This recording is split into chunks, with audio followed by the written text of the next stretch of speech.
அனைவருக்கும் இனிய மாலை வணக்கம். இன்றைய வெள்ளி இலக்கிய மேடையினுடைய 148வது நிகழ்ச்சி மாதவி காவியம் என்று அநேகமாக பெரும்பாலானோர் இது நாள் வரைக்கும் கேள்விப்படாத ஒரு காவியம். அதை எடுத்து பேச இருக்கிறார் நம் மரியாதைக்குரிய கிருஷ்ணமூர்த்தி ஐயா அவர்கள். இந்த நிகழ்ச்சியை முறைப்படி தமிழ் வாழ்த்து பாடி துவக்கி வைக்குமாறு ரமணி பாலசாமி அம்மா அவர்களை பணிவோடு கேட்டுக்கொள்கிறேன். அனைவருக்கும் வணக்கம். தமிழ் வாழ்த்து. தமிழுக்கும் அமுதென்று பேர், அந்த தமிழ் இன்ப தமிழ் எங்கள் உயிருக்கு நேர், உயிருக்கு நேர். தமிழுக்கும் அமுதென்று பேர், தமிழுக்கு நிலவென்று பேர், இன்ப தமிழ் எங்கள் சமூகத்தின் விளைவுக்கு நீர். தமிழுக்கு மனம் என்று பேர், இன்ப தமிழ் எங்கள் வாழ்வுக்கு நிருமித்த ஊர். தமிழுக்கு மதுவென்று பேர், தமிழுக்கு மதுவென்று பேர், இன்ப தமிழ் எங்கள் உரிமை பயிருக்கு வேர், பயிருக்கு வேர். தமிழுக்கு அமுதென்று பேர், தமிழ் எங்கள் இளமைக்கு பால், தமிழ் எங்கள் இளமைக்கு பால், இன்ப தமிழ் நல்ல புகழ் மிக்க புலவர்க்கு மேல், புலவர்க்கு மேல். தமிழ் எங்கள் உயர்வுக்கு வான், இன்ப தமிழ் எங்கள் வசதிக்கு சுட தந்த தேன். தமிழ் எங்கள் உயர்வுக்கு வான், இன்ப தமிழ் எங்கள் வசதிக்கு சுட தந்த தேன். தமிழுக்கும் அமுதென்று பேர், தமிழ் எங்கள் அறிவுக்கு தோள், இன்ப தமிழ் கவிதைக்கு வைரத்தின் வாழ், வைரத்தின் வாழ். தமிழ் எங்கள் பிறவிக்கு தாய், இன்ப தமிழ் எங்கள் வளமிக்க உளமுற்ற தீ. தமிழ் எங்கள் பிறவிக்கு தாய், இன்ப தமிழ் எங்கள் வளமிக்க உளமுற்ற தீ. தமிழுக்கும் அமுதென்று பேர், அந்த தமிழ் இன்ப தமிழ் எங்கள் உயிருக்கு நேர், உயிருக்கு நேர். தமிழுக்கும் அமுதென்று பேர். நன்றி, வணக்கம்.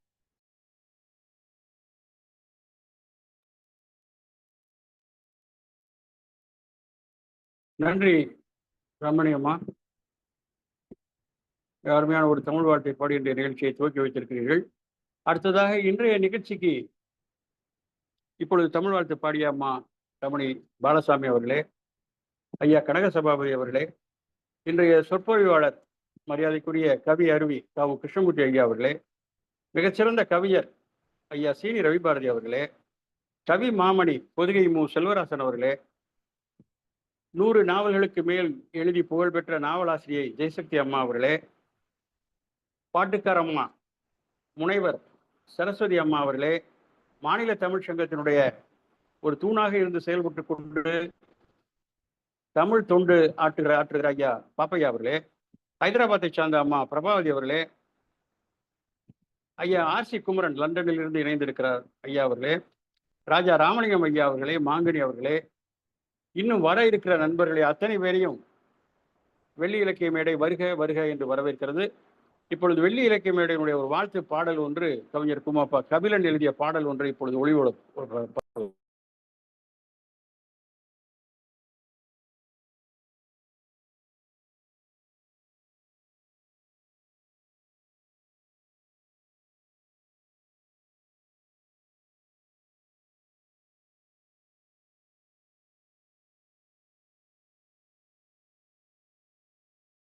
அனைவருக்கும் வணக்கம். வெள்ளி இலக்கிய மேடை வாழ்த்து பாடல். இந்த பாடலை எழுதியவர் எங்கள் அன்பு திரு குமாப்பா கபிலன் அவர்கள். இந்த பாடலை பாடிக்கொண்டிருப்பது ஹைதராபாத்திலிருந்து ரவிசங்கர். வெள்ளிக்கிழமை மாலையிலே ஒன்று கூடுவோம், வெள்ளிக்கிழமை மாலையிலே ஒன்று கூடுவோம், வெள்ளி இலக்கிய மேடையிலே நின்று பாடுவோம். வெள்ளிக்கிழமை மாலையிலே ஒன்று கூடுவோம், வெள்ளி இலக்கிய மேடையிலே நின்று பாடுவோம்.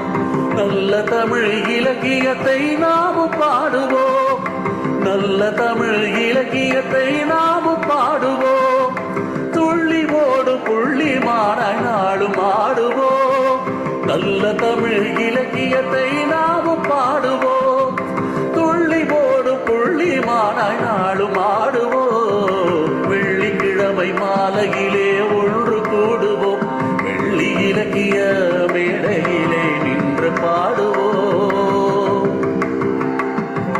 வள்ளுவனின் குறளமுதை விரும்பி சொல்லுவோம், தெள்ளு தமிழ் காப்பியத்தை திரும்பச் சொல்லுவோம். வள்ளுவனின் குறளமுதை விரும்பி சொல்லுவோம், தெள்ளு தமிழ் காப்பியத்தை திரும்பச் சொல்லுவோம். வெல்லும் தமிழை உலகின் காதில் கொண்டு செல்லுவோம், வெல்லும் தமிழை உலகின் காதில் கொண்டு செல்லுவோம். நல்ல தமிழ் வாடும் என உறக்க சொல்லுவோம், நல்ல தமிழ் வாடும் என உறக்க சொல்லுவோம். வெள்ளிக்கிழமை மாலையிலே ஒன்று கூடுவோம், வெள்ளி இலக்கிய வேளையிலே நின்று பாடுவோம். கம்பநாடன் சொல்லாடலை கேட்டு ரசிப்போம், கண்ணதாசன் பாடல்களின் தேனை சுவைப்போம். கம்பநாடன் சொல்லாடலை கேட்டு ரசிப்போம், கண்ணதாசன் பாடல்களின் தேனை சுவைப்போம். வெள்ளி மாலை தமிழ் அமுதை ஊடு கழிப்போம், வெள்ளி மாலை தமிழ் அமுதை ஊடு கழிப்போம். முல்லை மலர் தமிழ் கடலில் ஒத்து குளிப்போம், முல்லை மலர் தமிழ் கடலில் ஒத்து குளிப்போம். வெள்ளிக்கிழமை மாலையிலே ஒன்று கூடுவோம், வெள்ளி இலக்கிய மேடையிலே நின்று பாடுவோம். வெள்ளிக்கிழமை மாலையிலே ஒன்று கூடுவோம், வெள்ளி இலக்கிய மேடையிலே நின்று பாடுவோம்.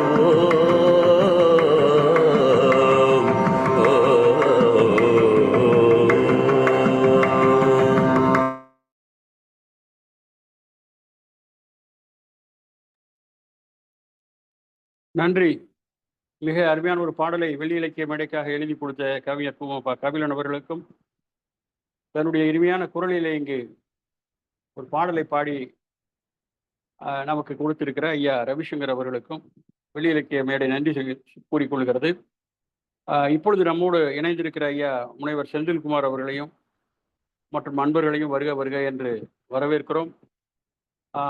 இன்று ஐயா தலைமையேற்க இருக்கிற ஐயா கேஜிஆர் அவர்கள் ஒரு சொந்த வேலையாக அவசரமாக வெளியூர் சென்றிருப்பதால் இந்த நிகழ்ச்சியை நாமே நடத்த வேண்டிய ஒரு கட்டாயத்தில் இருக்கிறோம். அவரை போல மிக விரிவாக இலக்கியத்தை பற்றி கூற முடியாவிட்டாலும் கூட நிகழ்ச்சியை நடத்தியாக வேண்டும் என்ற காரணத்தால்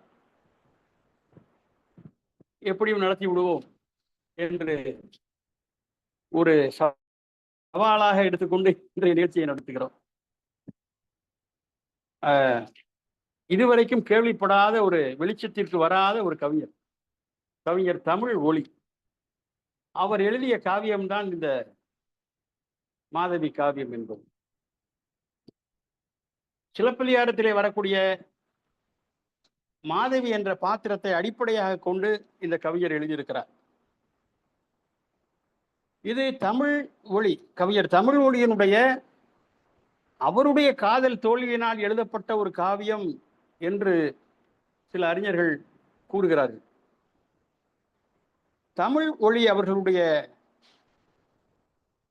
இயற்பெயர் விசயரங்கம் என்பது.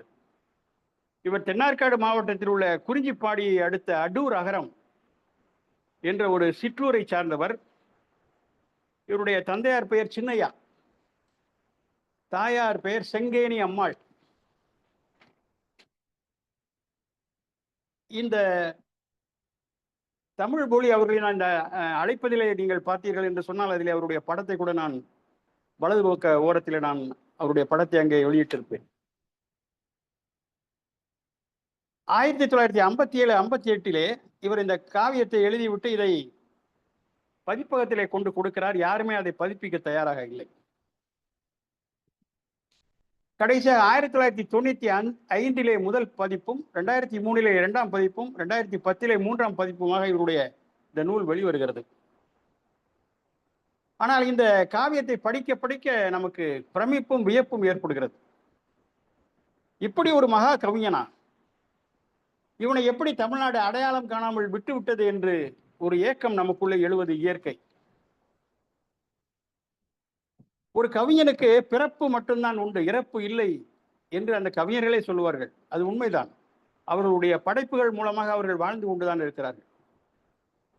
பாவேந்தர் சொல்லுவார், தமிழுக்கு தொண்டு செய்தோன் சாவதில்லை, தமிழ் கவிஞன் பாரதி தான் செத்தது உண்டோ என்று சொல்லுவார். கவியரசர் நான் நிரந்தரமானவன், அழிவதில்லை, எந்த நிலையிலும் எனக்கு மரணம் இல்லை என்று கவியரசர் கூறுவார். அது போலவே கவியர் தமிழ்மொழி, வஞ்ச காலன் வருவதும் போவதும் வாழ்க்கை நியதியடா, எனில் செஞ்சொல் கவிஞன் காலனை வென்று சிரிப்பது இயற்கையடா என்று அவர் சொன்னது போலவே அவருடைய படைப்புகள் இன்றும் சாகா வரம் பெற்றதாக திகழ்ந்து கொண்டிருக்கின்றன. ஒரு ஒரு மேனாட்டு திறனாய்வாளன் சொல்லுவான், 20ஆம் நூற்றாண்டில் எந்த கவிதையும் சிறக்காது, எந்த காவியமும் பிறக்காது என்று சொல்வான். அந்த கூற்றை பொய்ப்பித்து காட்டியவர் கவிஞர் தமிழ்மொழி. மாதவி காவியம் ஒன்றே போதும் அந்த கூற்றை பொய்யாக்கி விட்டது. காவியம் பிறக்கும், அது சிறக்கும் என்று மெய்ப்பித்தது இந்த மாதவி காப்பியம். மொத்தம் 3 காண்டங்கள் இருக்கின்றன, அதில் 27 காதைகள் இருக்கின்றன. இந்த தமிழ்மொழி அவர்களுடைய ஒரே ஒரு கவிதையை நம்முடைய வெள்ளி இலக்கிய மேடையினுடைய நிறுவன தலைவர் ஐயா கேஜிஆர் அவர்கள் தன்னுடைய முயற்சி உடையார் வளர்ச்சி அடைவார் என்ற தன்னுடைய நூலிலே ஒரு கவிதையை அங்கே பதிவிட்டிருக்கிறார். அது என்ன கவிதை என்றால், ஒரு கலை கூத்தாடி தன்னுடைய குழந்தையை உயரத்தில் ஆட விடுகிறான் ஒரு கம்பில். அதை பற்றி அவன் கூறுகிற ஒரு கூற்று, தென்னை உயர கம்பத்தில் மிக சின்ன வயிற்றினை ஒட்ட வைத்தே, மிக சின்ன வயிற்றினை, சின்ன பையன் சாப்பிடவும் இல்லை, வயிறு ஒட்டி போயிருக்குது, சின்ன வயிற்றினை ஒட்ட வைத்தே மின்னியல் காற்றாடி சுற்றுதல் போல் அதோ வேகமாய் சுற்றுதே என் குழந்தை. தந்தை கீழே நிற்கிறான், அவனுடைய குழந்தை மேலே சுற்றி கொண்டிருக்கிறதாம். திண்ணை மேல் ஓரத்தில் உன் குழந்தை தன்னை செல்ல விடுதற்கும் அஞ்சிடுவீர். நம்ம அந்த திண்ணையில நம்ம குழந்தை போச்சுன்னா பயப்படுவோம், ஐயோ இந்த குழந்தை விழுந்துருமேன். அது சொல்றாரு, திண்ணை மேல் ஓரத்தில் உன் குழந்தை தன்னை செல்ல விடுதற்கும் அஞ்சிடுவீர், அண்ணாந்து பாருங்கள் ஆகாசத்தில் எந்த நாசை குழந்தையும் சுற்றுவதை. திண்ணையில விடுறதுக்கே நீங்கெல்லாம் பயப்படுறீங்களே, என் குழந்தைய பாரியா எங்க சுத்துது, ஆகாசத்துல சுத்திக்கிட்டு இருக்குது. ஏன் தெரியுமா, பாழும் வயிறு வளர்த்திடவே இந்த பாடுகள் பட்டிடும் எங்களுக்கு கூழும் இல்லை, குடிப்பதற்கு கூழ் கூட இல்லை. ஒரு சல்லி தந்தால், ஒரே ஒரு சல்லி கொடுங்க ஒருத்தரும், ஒரு சல்லி தந்தால் வெற்று கும்பியின் பட்டினி தீருமையா என்று பாடுகிற போது நமக்கும் வயிற்றை ஏதோ பிசைகிறது. எவ்வளவு ஒரு பரிதாபமான நிலையை ஒரு பொது உடைமை கருத்தை உள்ளே பொதித்து ஒரு கவிதை எழுதக்கூடிய மிகச்சிறந்த கவிஞன் தமிழ்மொழி. அப்படிப்பட்ட தமிழ்மொழி கவிஞர் தமிழ்மொழி அவர்கள் எழுதிய இந்த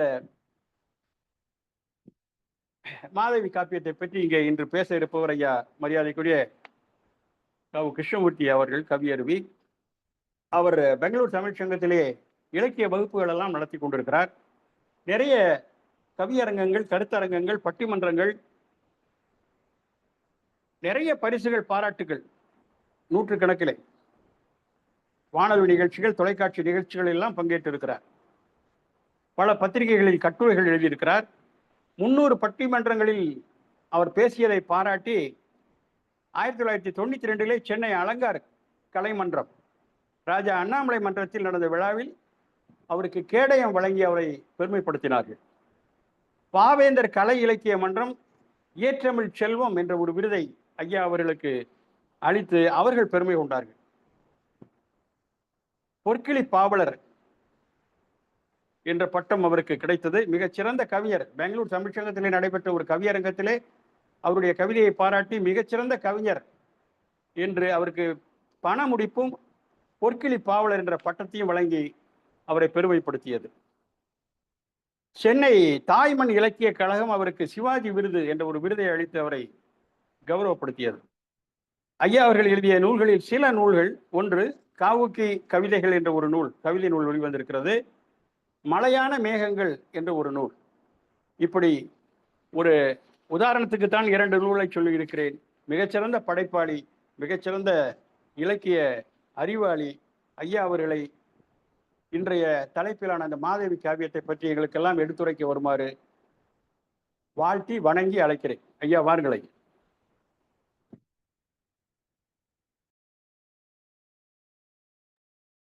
ஐயா மைக்கு அன்மியூட் பண்ணிடுங்க ஐயா. வெள்ளி இலக்கிய மேடை வழக்கம் போல் நடத்துகின்ற மிகச்சிறந்த கூட்டங்களில் ஒன்றாக திகழ்கிற இந்த கூட்டத்தில் தலைமை தாங்கிக் கொண்டிருக்கிற மதிப்புக்குரிய கவிஞர் நெல்லை தீபன் அவர்களே, தொடக்கத்தில் வாழ்த்து பாடல் பாடிய ரமணி பாலசாமி அவர்களே, அதற்கு பின் பூமாப்பா கபிலன் அவர்கள் பாடலை பாடிய பெருமகனே, இந்த கூட்டத்திலே கலந்து கொண்டிருக்கிற சான்றோர் பெருமக்களே, உங்கள் அனைவருக்கும் என்னுடைய வணக்கத்தை தெரிவித்துக் கொள்கிறேன். முதலிலேயே நம்முடைய நெல்லை தீபன் அவர்கள் குறிப்பிட்டார்கள்,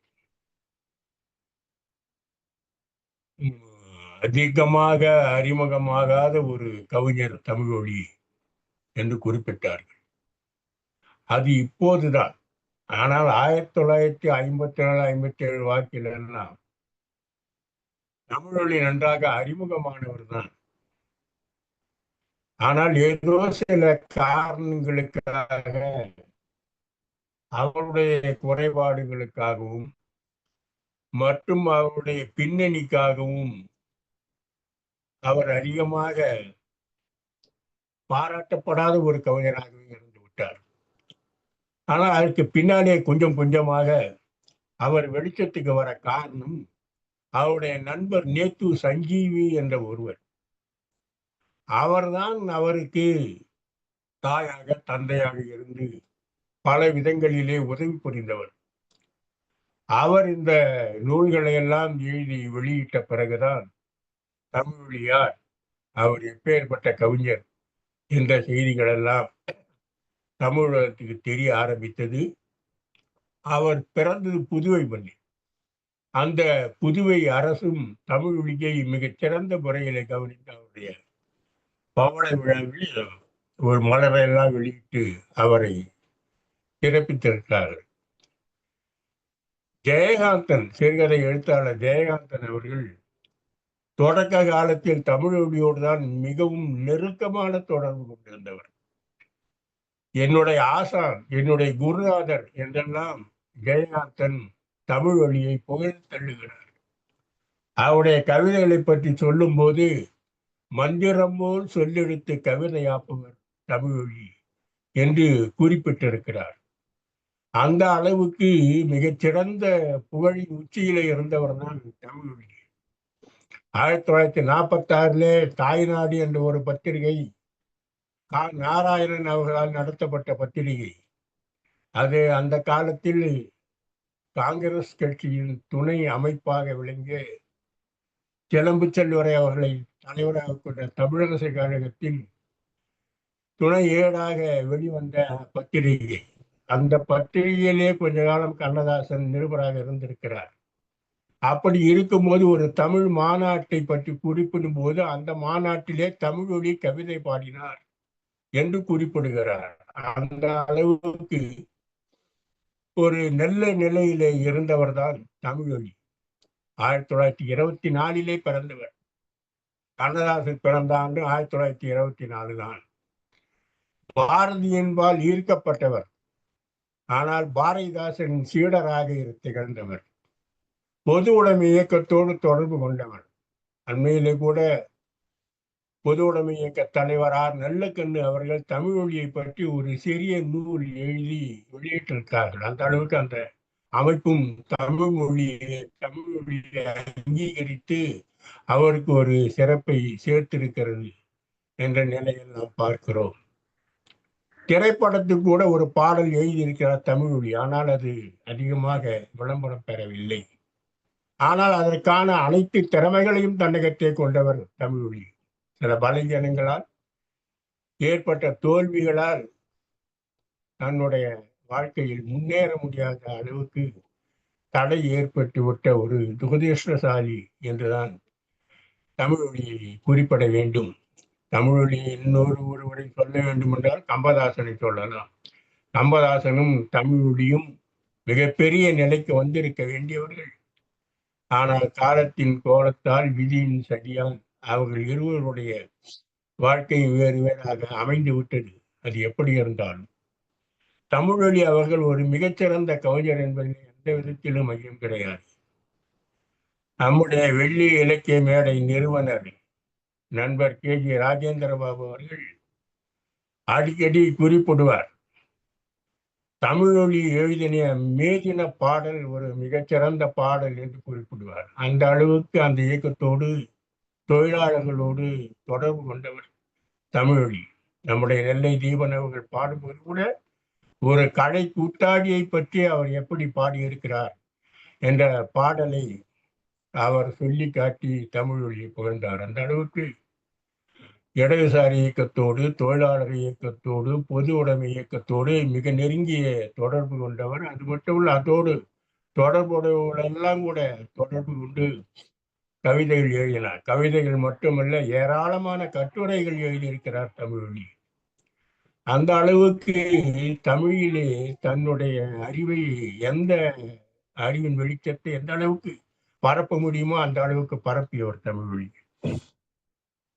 அவர் எழுதிய காவியம் தான் மாதவி காவியம். மாதவி காவியம் என்பது சிலப்பதிகாரத்திலே இளங்கோவடிகள் காட்டுகின்ற மாதவியை அடிப்படையாக வைத்து எழுதப்பட்ட காவியம்தான். அதிலே எந்த அளவுக்கும் மாறுபாடு கிடையாது. ஆனால் அதில் சில மாற்றங்களை செய்திருக்கிறார் தமிழொலி என்பதை மறுப்பதற்கு இல்லை. அந்த இளங்கோவடிகள் காட்டிய மாதவிக்கும் தமிழொலியை காட்டுகின்ற மாதவிக்கும் கொஞ்சம் வித்தியாசம் உண்டு. கவியரசு கண்ணதாசன் அவர்கள் தன்னுடைய மாதவி காவியம் என்ற குறுங்காவியத்திலே குறிப்பிடுகிறார், அன்னையை மட்டுமே அதிகமாக புகழ்ந்திருக்கிறார் இளங்கோவடிகள். இருபாலும் குற்றம் இழைத்தான், அவள் பின்னர் ஒருபால் உயர்த்தி உடைமறந்தார் நல்லிளங்கோ என்று மாதவி பற்றி குறிப்பிட கண்ணகியினுடைய துயரத்தை அதிகமாக விவரித்து கூறுகிற இளங்கோவடிகள் மாதவியின் துயரத்தை அந்த அளவுக்கு விவரித்து கூறவில்லை, மாதவிக்கு அந்த அளவுக்கு முக்கியத்துவம் கொடுக்கவில்லை என்று ஆதங்கப்பட்டு கொள்ளுகிறார். அந்த அளவுக்கு மாதவி சிலப்பதிகார காப்பியத்திலே அவ்வளவாக விரிவாக பேசப்படவில்லை. புகார் காண்டத்திலே அவள்தான் கதாநாயகி. ஒரு 6 காதைகளோடு அவருடைய கதை முடிந்து போகிறது. அதற்கு பின்னாலே மாடல மறைவன் வந்து சொல்லுகிற கதையா கோசிகமானி என்று கூறுகிற அந்த கடிதத்தோடு அந்த கதை முடிந்து அதுதான் குறிப்பிடுகிறார். கூலம் அருகில் கோவாளனை சந்தித்து, கூடல் நகரில் கோவாளனை சந்தித்து கோசிகன் தந்து குழைந்த முடங்களையும் கூலம் அருகில் தோழி வசந்தி தூது போய் உறவும் இடங்கள் கூலம் அருகில் கொடுத்ததையும் பாடிவிட்டால் பாவை நிலை முழுதாமோ என்று வருத்தப்பட்டு கொள்கிறார் கண்ணதாசன். அந்த வருத்தத்தை தீர்க்கின்ற வகையிலே இந்த மாதவி காவியம் அமைந்திருக்கிறது என்று சொல்லலாம். அந்த அளவுக்கு விரிவாக மாதவி காவியத்தை எழுதியிருக்கிறார் இளங்கோவடிகள். மாதவி பிறக்கிறார். முதல்ல இப்படிதான் ஆகுது. முதல்ல ஒரு பாட்டு சூரிய வாழ்த்தாக ஆரம்பிக்கிறது. அதுக்கு பின்னாலே இளங்கோவடிகளை வாழ்த்துகிறார். பின்னாலே மாதவி பிறப்பு பற்றி பேசுகிறார்.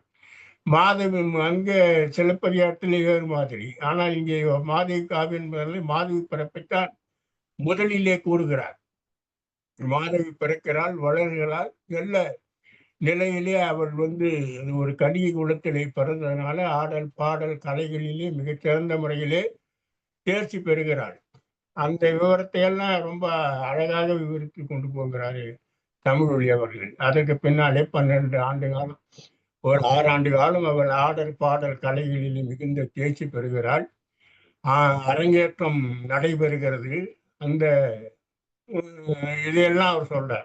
மாதவியினுடைய விஷயத்தை சொல்லிட்டு அதற்கு பிறகு கோவலன் பிறப்பை பற்றி சொல்லுகிறார். கோவலன் பிறப்பையும் அதோடு கண்ணகியை சேர்த்து குறிப்பிடுகிறார். இந்த மாதிரி மாதவி பிறப்பு, கோவலன், அதற்கு பின்னாலே கோவலன் கண்ணகி, மாதவியினுடைய அரங்கேற்றம் நடைபெறுகிறது. கோவலன் மாதவியின் மயிலிலே வீழ்கிறான். அதற்கு பின்னாலே அந்தி இந்திர விழா வருகிறது. மணிமேகலை பிறக்கிறாள். பின்னாலே இந்திர விழா வருகிறது. காணல் வரியெல்லாம் நிகழ்கிறது. மாதவியும் கோவலனும் ஊடல் கொண்டு விடுகிறார்கள். இருவரும் பிரிந்து விடுகிறார்கள். மாதவி எவ்வளவோ வருத்தப்பட்டு அந்த கடிதத்தெல்லாம் எழுதி பார்க்கிறாள். ஒன்றும் கோவலன் இசைவதாக தெரியவில்லை. அந்த வகையில் அதற்கு பின்னாலே மாதவி வருத்தப்படுகிறாள். தன்னுடைய வருத்தத்தை எல்லாம் கோசியனிடம் சொல்லி அவனிடம் மடலை 2வது மடலை கொடுத்து அனுப்புகிறாள். 2வது மடலிலும் திருப்தி அடையவில்லை. அதுக்கு பின்னாலே கோசிகமானி சொல்லுகிற பல செய்திகளாலே அவருடைய மனதிலே மிகப்பெரிய மாற்றம் ஏற்பட்டு விடுகிறது. பின்னாலே கோவலன் தந்த 2வது மடலிலே கோவலன் தன்னை அங்கீகரித்து கொண்டான் என்று கேள்விப்பட்ட போது அவள் மிகவும் பூரிப்படைகிறாள். அதுக்கு பின்னாலே கோவலன் மாண்டதும் கண்ணகி தேவலோகம் சென்றதும் இந்த கதைகள் எல்லாம் அறிந்த பிற்பாடு மாதவி மிகுந்த துயரத்தில் ஆழ்ந்து விடுகிறாள்.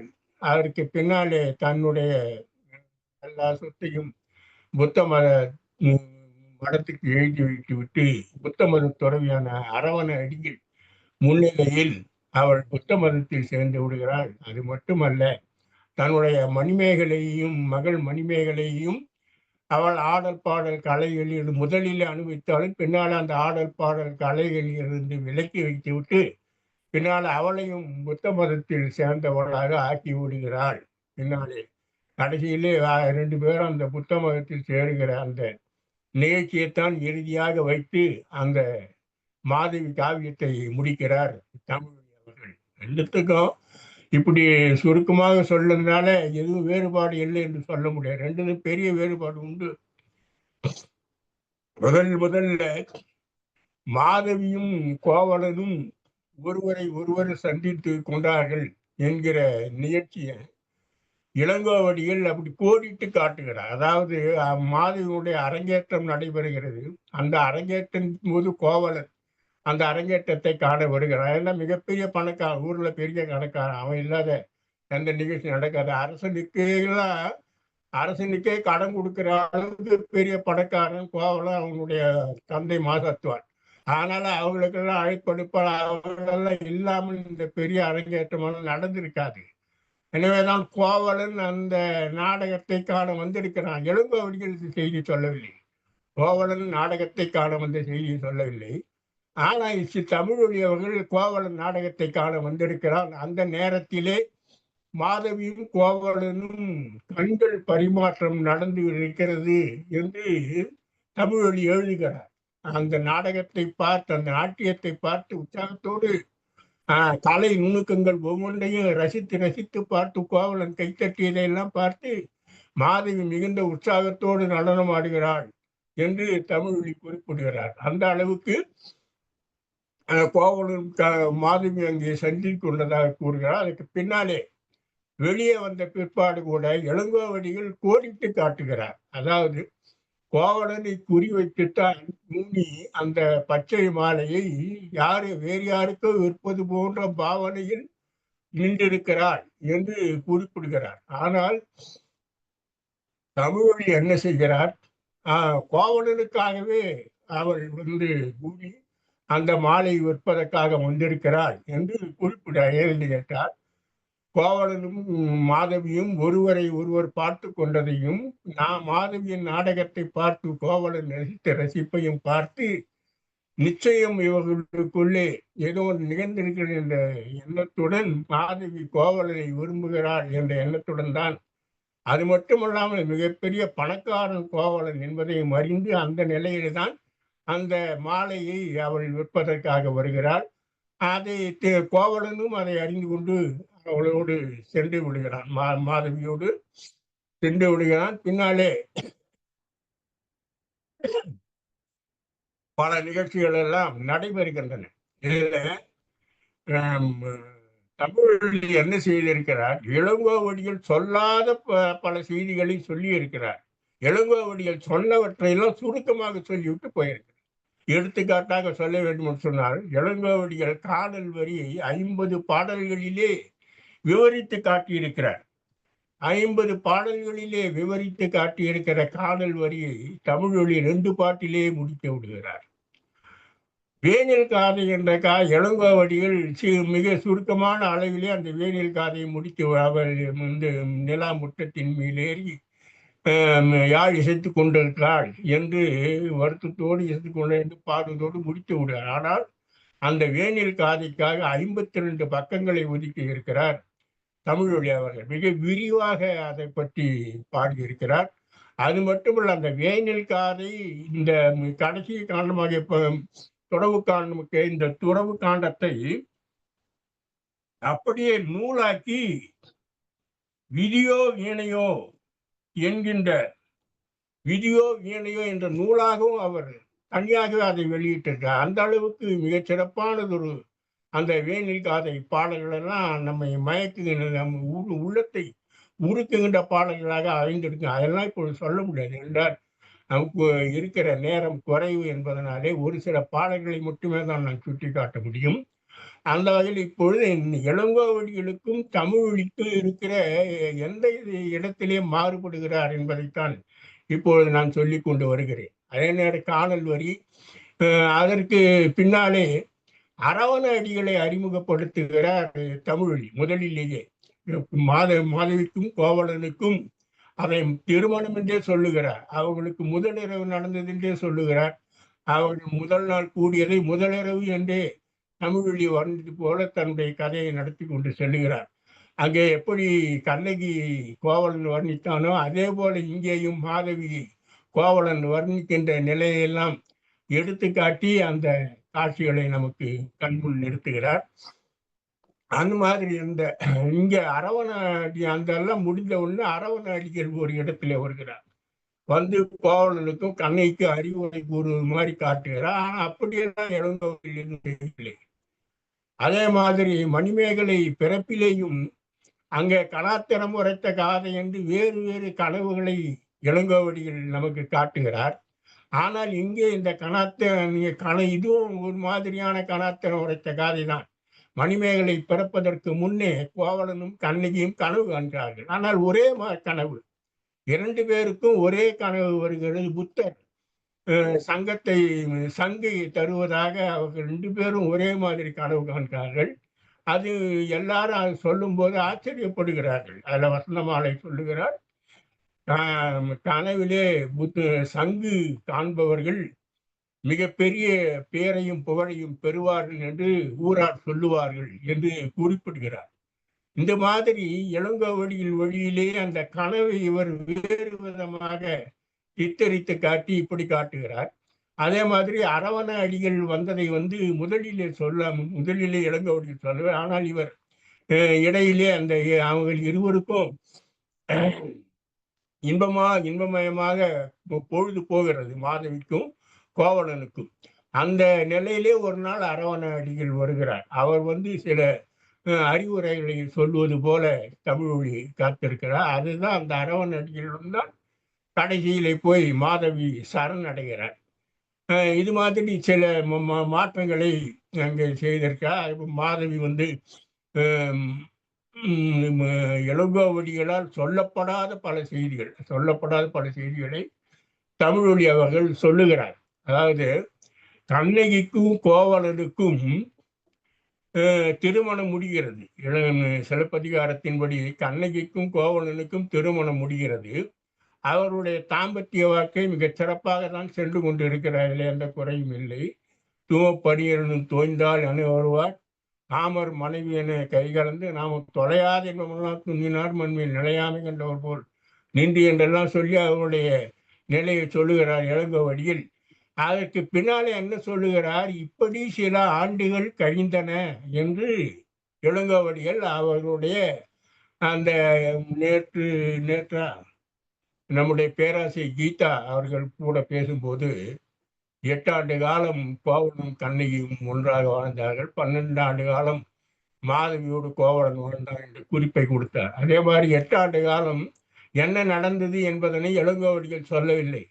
ஆனால் 8 ஆண்டு காலம் என்ன நடந்தது என்பதனை தமிழொலி தன்னுடைய முயற்சியினாலே வெளிப்படுத்தி காட்டுகிறார். இது இப்படி இருக்கலாம் என்று உய்த்து உணர்ந்து தமிழொலி நமக்கு காட்டியிருக்கிறார். அது என்ன என்று கேட்டால், கோவலனுக்கும் கண்ணகிக்கும் இடையிலே எந்த விதமான மாறுபட்ட கருத்தும் கிடையாது. 2 பேரும் மன ஒற்றுமையோடு தான் இருந்தார்கள். கோவலனும் மகிழ்ச்சியோடு தான் இருந்தால், கண்ணகியும் இல்லற நெறிகளை எல்லாம் கடைபிடித்து மிகச் சிறப்பாகத்தான் நடந்து கொண்டார். ஆனால் என்ன குறை என்றால், கண்ணகிக்கு மகப்பேறு இல்லை. இது எந்த மற்ற அறிஞர்களுக்கு அதிகமாக சொல்லவில்லை. ஆனால் தமிழொலி இதை சொல்லுகிறார்.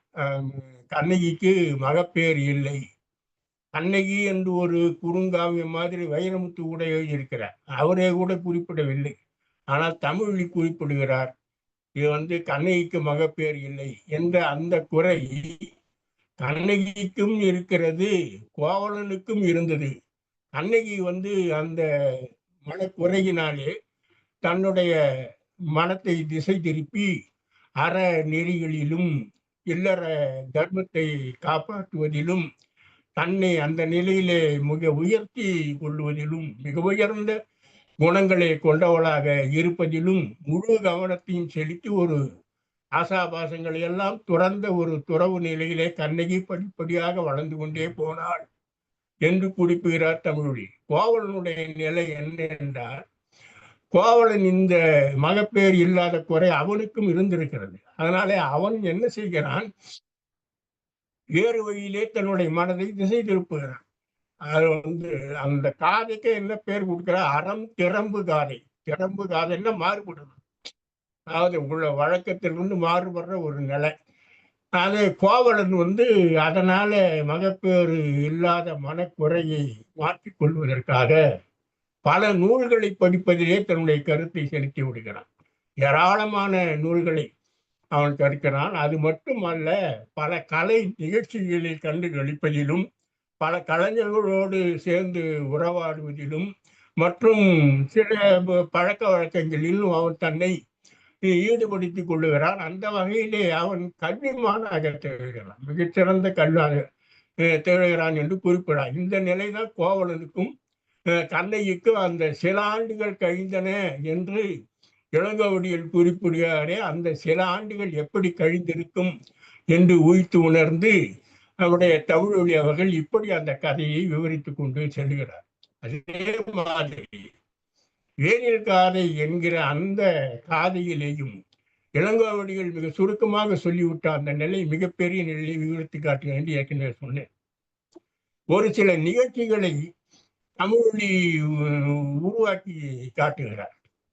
அதாவது கோவலனை பற்றி சொல்லும் போது ஒரு 3 நிகழ்ச்சிகள் இளங்கோவடிகள் காட்டி அவனை மிக உயர்ந்தவனாக நமக்கு வெளிப்படுத்துகிறார். கருணை மறவன், செல்லா செம்மல், இல்லோர் செம்மல், கருணை மறவன், இல்லோர் செம்மல், செல்லா செல்வன் என்றெல்லாம் 3 நிலைகளிலே அவன் மற்றவர்களுக்கு செய்த உதவிகளை சுட்டிக்காட்டி அவனை ஒரு பெரிய நிலையிலே ஆக்குகிறார் இளங்கோவடிகள்.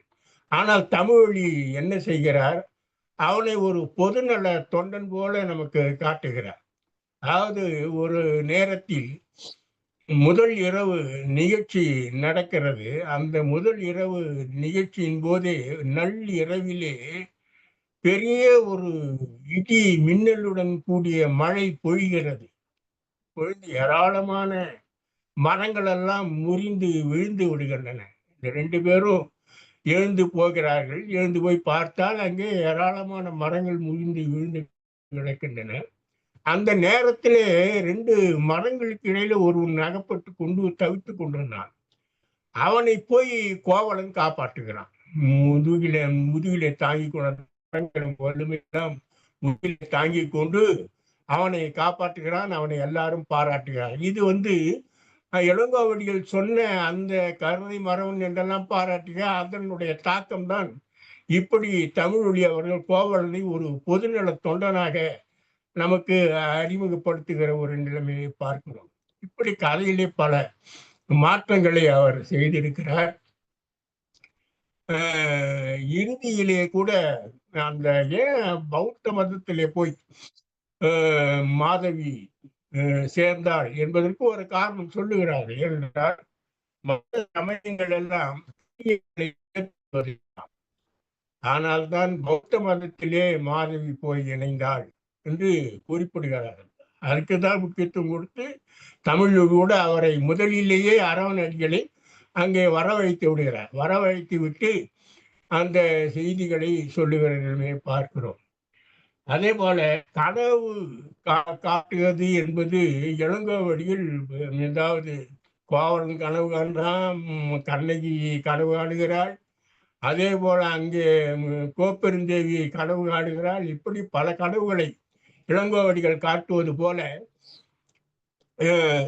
தமிழொலியும் பல கனவுகளை காட்டுகிறார். அதிலே நான் ஏற்கனவே சொன்னேன், சங்கு சங்கு கண்டார்கள் என்று. அதனுடைய விளைவு என்ன என்று கூறும்போது அந்த கணவனுடைய விளைவு அவருடைய வயிற்றிலே மணிமேகலை கருவாகிறார் என்பதைத்தான் அந்த கனவு நிகழ்ச்சி காட்டுகிறது என்று குறிப்பிடுகிறார் தமிழொலி அவர்கள். அந்த புத்தர் சங்கு கொடுத்துட்டு போனது மட்டுமல்ல, அதற்கு பின்னாலே வர ஒரு நிகழ்ச்சியிலே அரவண அடிகள் இந்த பின்னாலே மிகச்சிறந்த நிலை ஏற்படும் என்று குறிப்பிடுகிறார். ஒரு கோவலனுடைய நண்பன் பாணன் என்ற ஒருவன், அவன் ஒரு நாள் கோவலனும் மாதவியும் உண்டாக இருக்கும்போது வருகிறான். பழங்கள் எல்லாம் தந்து அவனை உபசரிக்கிறார்கள்.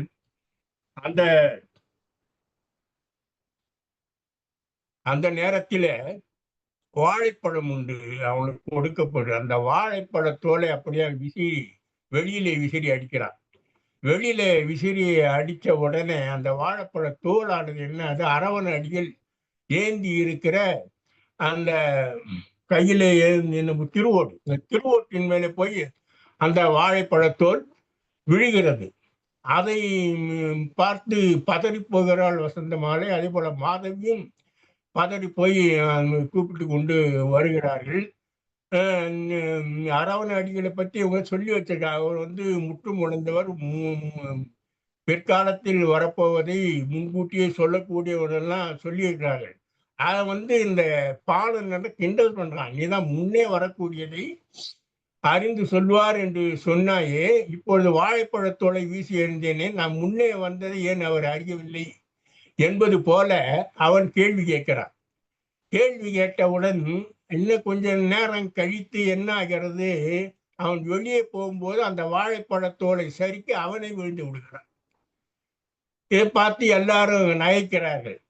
இந்த நிகழ்ச்சி எதை காட்டுகிறது என்று சொன்னால், கவுந்தி அடிகளை பார்த்து நரிக்குறவர்கள் ஒரே தாய் வயிற்றில் பிறந்தவர்கள் எப்படி கணவன் மனையாக இருக்க வேண்டும் என்று கேட்டபோது அவர்கள் சபித்தார்கள். அந்த மாதிரியான ஒரு தாக்கம்தான் இங்கே தமிழொலி அவர்கள் இந்த நிகழ்ச்சியை எடுத்துக்காட்டி சொல்லி இருக்கிறார். அது மட்டுமல்ல, அந்த வாழைப்பழத்தோலை சொல்லி ஒரு தத்துவத்தை அவர் சொல்லுகிறார். இந்த வாழைப்பழத்தோலை போல பற்றற்று உனக்கு ஒரு மகள் பிறப்பாள் என்று குறிப்பிடுகிறார். வாழைப்பழத்தோலை போல பற்றற்று, ஏண்டா அந்த பழத்தை விட்டு அந்த தோல் விளைவிடுகிறது அல்லவா, அதுபோல உலக இன்பங்களிலிருந்து விலகி ஒரு சிறந்த நிலையை இந்த பெண் அடைவாள், இவளாலே உனக்கு மிகச்சிறந்த நன்மை ஏற்படும் என்றெல்லாம் அரவண அடிகள்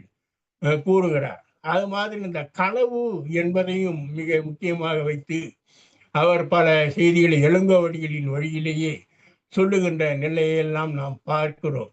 இப்படி சிலப்பதிகாரத்திலே வருகிற மாதவி பற்றிய செய்திகள் குறைவானதாக இருந்தாலும், புகார் காண்டத்திலே ஒரு 6 காண்டம்தான் என்றாலும், அதை அடிப்படையாக வைத்து தமிழொலி அவர்கள் ஏறத்தாழ 268 பக்கங்கள் கொண்ட ஆயிரக்கணக்கான அடிகளை கொண்ட நூலை செய்திருப்பது அவருடைய தனித்திறமையை காட்டுகிறது. அதிலே அவர் தன்னுடைய உணர்வுகளை கூட வெளிப்படுத்துகிறார். ஒரு இடத்துல வந்து அந்த இடி இடிக்கிறது, மின்னல் மின்னுகிறது. இதுல இன்னொரு செய்தி, கோவலனுக்கும் மாதவிக்கும் இது மாதிரியான ஒரு தொடர் ஏற்பட்டது கண்ணகிக்கு தெரியாத மாதிரிதான் இளங்கோவடிகள் செய்திருக்கிறார். அதுல வந்து எந்த விதமான வெளிப்படையாக எதையும் சொல்லவில்லை. ஆனால் தமிழில் என்ன சொல்லுகிறார், கோவலனுக்கும் மாதவிக்கும் ஏற்பட்ட தொடர்பு கண்ணகிக்கு தெரியும் என்று குறிப்பிடுகிறார். அதுபோல அது மட்டுமல்ல, வசந்த மாலையும் கூனியும் ஒன்றேதான் என்று செல்லமிச்செல்வர் மாப்போசி அவர் குறிப்பிடுகிறார். ஆனால் வசந்த மாலையும் கூனியும் வெவ்வேறானவர்கள் என்று தமிழொலி தன்னுடைய காவியத்திலே காட்டுகிறார். எப்படி என்று சொன்னால், வசந்த மாலை வந்து அவருடைய மாதவியின் தோழியாக இருக்கிறாள்.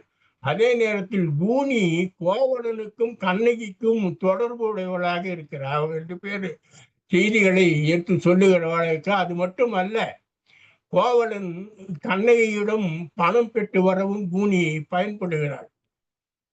இன்னொன்று, கண்ணதாசன் கேட்பார், அன்னவனை தூது வைத்தா அனுப்பினாய் மாலைதனை மாலை பெற்ற நம்பி மனம் புரிவான் என்றாய் நீ, வந்தான் இருந்தான் நீ வாய் திறந்து ஏற்காமல் தந்தான் பொருள்பலவும் தன்னை பறந்துந்தான் என்றெல்லாம் சொல்லுகிறார். கைப்பொருளை அவன் இழக்க காரணமே நீ என்று சொல்வார் பொருள் எறிவார் துயவளே வாலிபத்தை எண்ணாதிருந்தான் ஏழ்மைக்கு ஆளானான் வரவின்றி செலவு செய்யும் வணிகருக்கு இது இயற்கை வாலிபத்தை பார்த்து வருகின்றேன் என கூறி போக முயன்றிருந்தால் பூவை நீ தடுப்பாயா கெட்ட மகன் தன் செயலால் கெட்டான் அப்படி என்று இளங்கோவடிகள் கோவலன் மீது குற்றம் சாட்டுகிறார். ஆனா இங்கே தமிழ் என்ன சொல்லுகிறார், இப்படி மாதவிக்காக கோவலன் கண்ணகியிடம் பணம் பெற்று வந்திருக்கிறான், அது மாதவிக்கும் தெரியும் என்பது போலத்தான் சொல்லுகிறார் தமிழ். ஒரு கட்டத்திலே மாதவி கோவலனிடம் மன்னிப்பு கேட்பது மாதிரி பேசுகிறார். என் தலைவிதி, என்னுடைய தாயார் இது போலதான் என்னை செய்கிறார், இல்லை என்றால் நான் பணத்தை எதிர்பார்க்காதவள் என்று மனம் விட்டு விரும்பி கூறுகிறாள். ஆனால் இது மாதவிக்கு தெரிந்தான் இருக்கிறது. ஆனால் அவள் விரும்பவில்லை. அதான் கண்ணதாசன் குறிப்பிடுகிறார். ஆனா இங்க தமிழொலி மாதவிக்கு அந்த விஷயம் தெரியாது போல கண்ணதாசன் குறிப்பிடுறார். ஆனால் மாதவிக்கு அந்த விஷயம் தெரியும் என்று இங்கே தமிழொலி குறிப்பிட்டிருக்கிறார். கூனி வந்து மாதவி கண்ணகி வீட்டுக்கும் கோவலன் வீட்டுக்கும் போய் வருகிற செய்தி எல்லாம் சிலப்பதிகாரத்தில் இல்லை. இளங்கோவடிகள் அதையெல்லாம் சொல்லவில்லை. ஆனால் தமிழொலி அப்படி குறிப்பிட்டிருக்கிறார். இந்த தமிழொலி இந்த காவியத்தினை இப்படி குறிப்பிட்டு போய்தான் பூம்புகாரிலே கூனி வந்து கண்ணகிக்கும் கோவலனுக்கும் கண்ணகிட்ட இருந்து படத்தை எடுத்து கொண்டு வந்து கோவலனை கொடுப்பது போல காட்டியிருப்பார்கள். அது வந்து இந்த மாதவி காவியத்திலே வருகின்ற நிகழ்ச்சி. ஆனால் இளங்கோவடிகள் அதை பற்றியெல்லாம் சொல்லவில்லை. அந்த அளவுக்கு மிக மாறுபட்டு இளங்கோவடியிலிருந்து மாறுபட்டு சில விஷயங்களிலே தமிழொலி அவர்கள் அந்த காவியத்தை எழுதியிருக்கிறார்கள். என்ன செய்தி என்று சொன்னால், இந்த காவியத்துல இந்த சொல்லு அந்த அவர் எடுத்திருக்கிற அந்த கவிதைகள் இதில் வந்து ஏராளமான நல்ல அருமையான சொற்கள். ஜெயகாந்தன் சொன்னது போல மந்திரம் போல் சொல்லெடுத்து கவியாக்க வல்லவர் தமிழொலி என்று குறிப்பிட்டிருக்காரு. அது 100க்கு 100 உண்மை என்பது போல அவருடைய பாடல்கள் எல்லாம் விளங்கி இருக்கிற ஒரு தன்மையை நாம் பார்க்கிறோம்.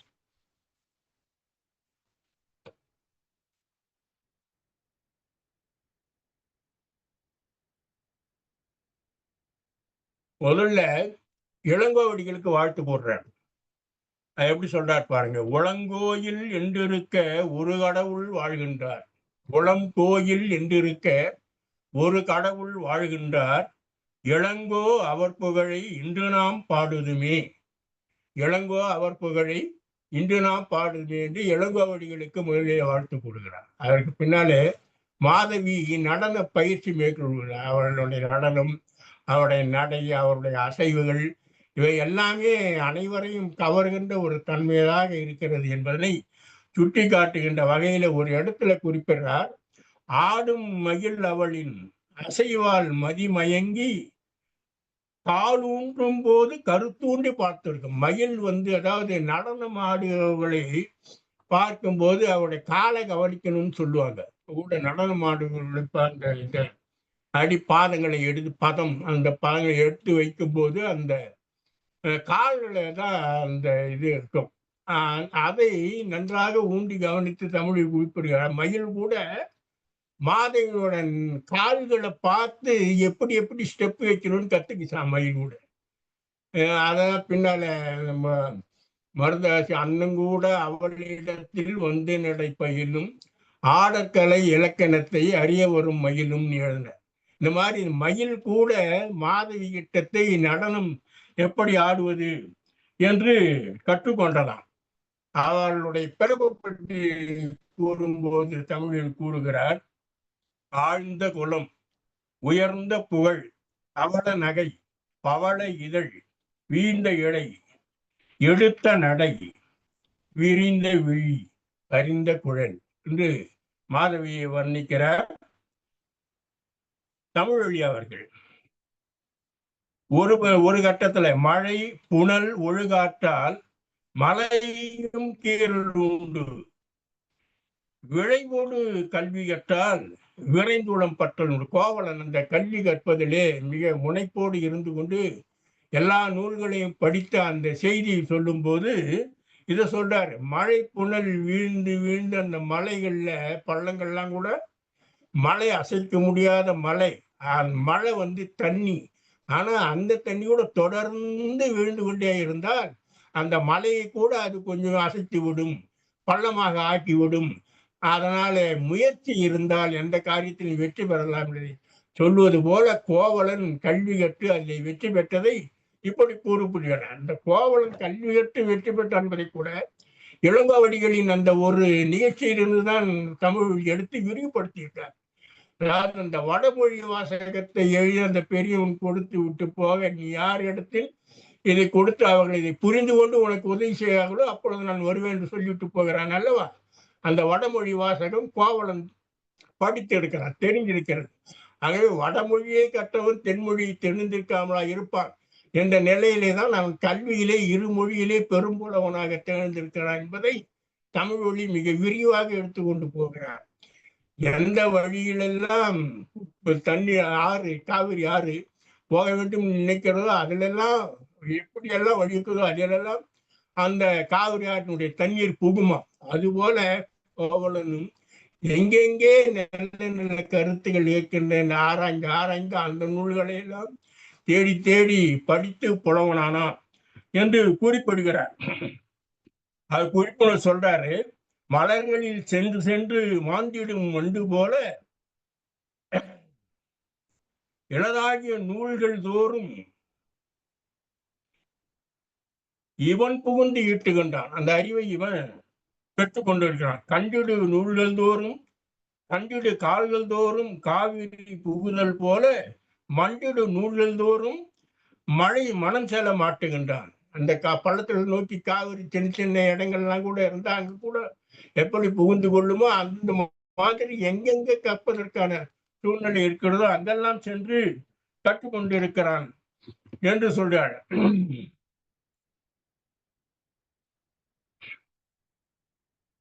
அந்த நாட்கள் நகர்ந்து விட்ட கோவலன் கண்ணையும் வாழ்கிற நாட்கள் நகர்ந்து விட்ட நிலையை சொல்லும் போது முன்போல இல்லாமல் நாட்கள் மின்போல மிக விரைந்து ஓடிற்று என்று குறிப்பிடுகிறார். அதான் குழந்தை இல்லை என்பதனை அதை சொல்லும் போது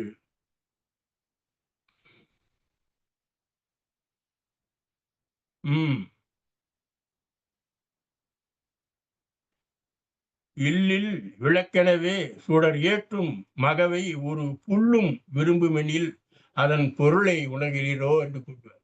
குழந்தை வீட்டுல இருந்தா அதை ஒரு புல்லு கூட விரும்பும். ஆனா அந்த நிலை எனக்கு இல்லையே என்று வருந்துவதாக குறிப்பிடுகிறார். அவனுக்கு அம்பலவாணன் என்று ஒரு நண்பன் இருந்தான்.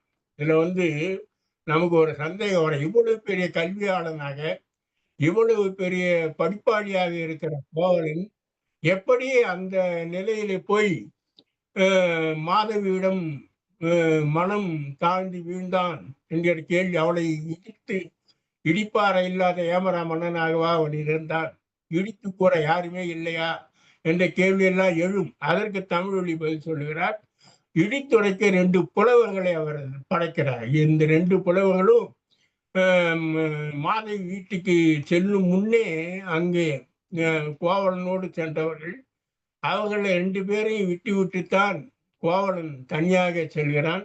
பின்னாலே வருகிறான். மாலையை வாங்கி திரும்ப அவன் அந்த அரங்கத்திலிருந்து வெளியே வந்து மாலையை வாங்கி திரும்ப மாதவி வீட்டுக்கு செல்வதற்கு முன்னர் இந்த 2 புலவர்களும் கோவலனுக்கு அறிவுரை கூறுகிறார்கள். அறிவுரை கூறி அவனை திருத்துகிறார்கள். அந்த அம்பலவாணனை பற்றி சொல்லும்போது சொல்றார், சம்பளம் தந்து வைத்தவன் போல தவறாது எழுந்தபடி அம்பலவாணன் என்றொரு பாணன் அகப்பட்டான் சொல்றார். அம்பலவாணன் என்றொரு நண்பன் ஏற்பட்டான் என்பதை ஒரு உதாரணத்தோடு சொல்றாரு. சம்பளம் தந்து வைத்தவன் போல அவன் வந்து தினந்தோறும் வந்துடுவான் பழகுது கோவலரை பார்ப்பதற்காக. அவனை சம்பளம் தந்து வைத்தவன் போல என்று குறிப்பிடுகிறார். இது மாதிரி ஏராளமான செய்திகள். தேர் வரும் நாள் என்றென்பார், திருவிழா என்றென்பார், நீர் வரும் நாள் பார்க்கின்ற நிலமானார் களமானார் என்று குறிப்பிடுகிறார். சக்கர வட்ட மதிக்கு தக்க நிறம் தர நிற்கும் மிக்க நலம் பெரு முத்தம் மின்னும் அரங்கிடை தொத்தும் என்றெல்லாம் குறிப்பிட்டு அந்த மாதவியினுடைய அழகை வர்ணிக்கிறார். அதாவது எண்ணும் எழுத்தும் இயலைந்தும் பண்ணும் பண்ணின்ற கூத்து 11 மண்ணின் மேல் போக்கினால் பூம்புவா பொட்டொடிய மாதவிதன் வாக்கினால் ஆடரங்கில் வந்து என்று இளங்கோவடிகள் குறிப்பிடுகிறார் மாதவியினுடைய நடனத்தை. அதை பற்றி சொல்லும்போது தமிழில் சொல்லுகிறார், நூல் முறையும் கோல் முறையும் நூற்ற முறைக்கேற்ப பால் முறையும் பன்முறையும் பாலித்து வேல்விழியால் ஆடினாள் நாடகம் ஆடி முடிவுறலால் பாடினாள் மங்களமாம் பண் என்று மாதவியின் நடனத்தை குறிப்பிடுகிறார். மாதவியை பற்றி குறிப்பிடும் போது அப்பொன் கிளிப்பொன் அக்கிளி பொற்கிளி, அப்பொன் கிளிப்பொன், அது கிளிச்சிறை பொன் என்று சொல்லுவார்கள், மிக உயர்ந்த பொன். சொல்றார், அப்பொன் கிளிப்பொன் அக்கிளி பொற்கிளி, பொற்கிளியோ என்றால் பூம்பொம்பர் மேவாது. அது வந்து கூட்டில் அடையும் குளத்தினதாம். ஒருவனுக்கு ஒருத்தி என்ற நிலையிலே வாழ்கின்ற பொற்கொடி அந்த பொற்கிளி என்று மாதவியை பற்றி குறிப்பிடுகிறார். அந்த கலையரங்கம் வந்து ஜனங்கள்லாம் போயிட்டோன்னு பார்த்த ரசிகர்கள்லாம் கலைஞ்சு போயிட்டோன்னு எப்படி இருந்துதான், இலை உதிர்ந்த பொன் மரம் போல், இலை உதிர்ந்த பொன் மரம் போல் கலையரங்கம் காட்சி தர எவருமில்லா அவ்விடத்தை 20 தேர் பின்னிருந்தார் அப்படின்னு 22 தேர்ல 3 பேர் போயிருக்காங்க. கோவலன் போயிருக்கான், பின்னால வந்து அந்த 2 புலவர்கள், கோவலனுக்கு நெருக்கமான புலவர்கள் 2 பேரும் போயிருக்காங்க. கோவலன் உள்ள போயிருக்கிறான், அவன் வரல. 2 பேரும் வெளியில நின்று பார்த்து கொண்டிருக்கிறார்.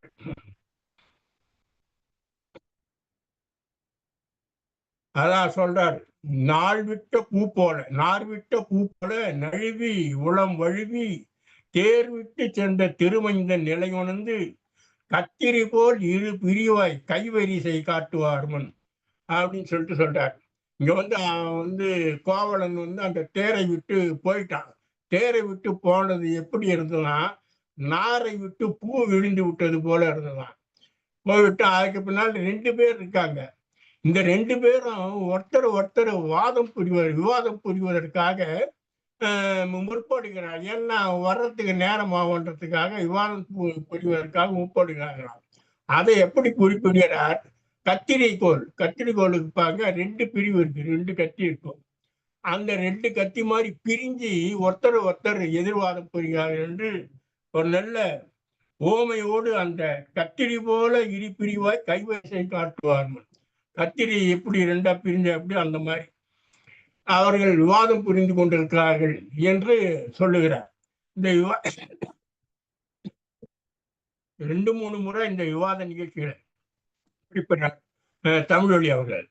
மாதவிக்கும் கோவலனுக்கும் விவாதம் நடைபெறுகிறார். நெய்மாலை அந்தி மாலை சிறப்பு செய்காதையிலே ஒரு இடத்திலே அந்த கடற்கரையை பார்த்து விட்டு அலை எழுவதெல்லாம் பார்த்து விட்டு 2 பேரும் ஒருவர் மாறி மாறி விவாதித்துக் கொள்வது. ஏன்னா 2 பேரும் சிறந்த அறிவாளிகள் அல்லவா? ஆனால் அறிவாளிகளை மோத விட்டு தமிழொலி மிகச்சிறந்த சிந்தனை விருந்தை நமக்கு கொடுக்கிறார். இந்த குதிரைகளை பற்றி ஒரு இடத்துல சொல்றாரு. தேர் குதிரைகளை பற்றி. அந்த குதிரை எப்படி போச்சுன்னா, குதிரைகளை 5 வகையான குதிரைகள் இருக்கா. அந்த போற நடையை வச்சு மல்லகதி, மயூரகதி, வானரகதி, ரசகதி, சரகதி.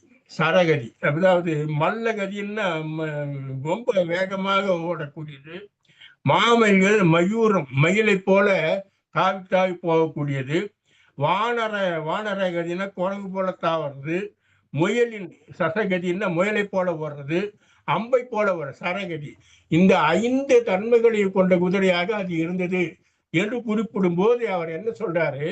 மல்லன் எனும் நடை உண்டு, மாமயில் என்று மருண்டு, வல்லுரு வானரம் என்று வாயுவை தாவ முயன்று, புல்லுரு முயலின் விரைந்து, போருறும் அம்பின் மறைந்து, சொல்லுறும் பரிய வருகின்றார், சென்று வருகின்றார் பாரும் அப்படி என்று குறிப்பிடுகிறார். அந்த 5 தன்மைகளையும் ஒரு கவிதையிலே வைத்து குறிப்பிடுகிறார். அந்த 4 சந்துகள் ஒன்றாக சேர்ந்தால் சதுக்கம், 4 தெருக்கள் ஒன்றாக சேர்ந்தால் சதுக்கம் என்பார்கள்.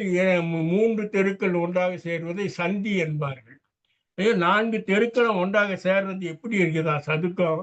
4 மறைகளும் ஒன்றாக சேர்ந்திருப்பது போல 4 மறைகள் ஒன்றாகி மாலவனை காண்பது போல் 4 மருகும் ஒன்றாகி நடைபெறும் ஒரு சதுக்கம் என்று குறிப்பிட்டார். 4 மறைகள் ஒன்றாகி மாலவனை வணங்குதான்.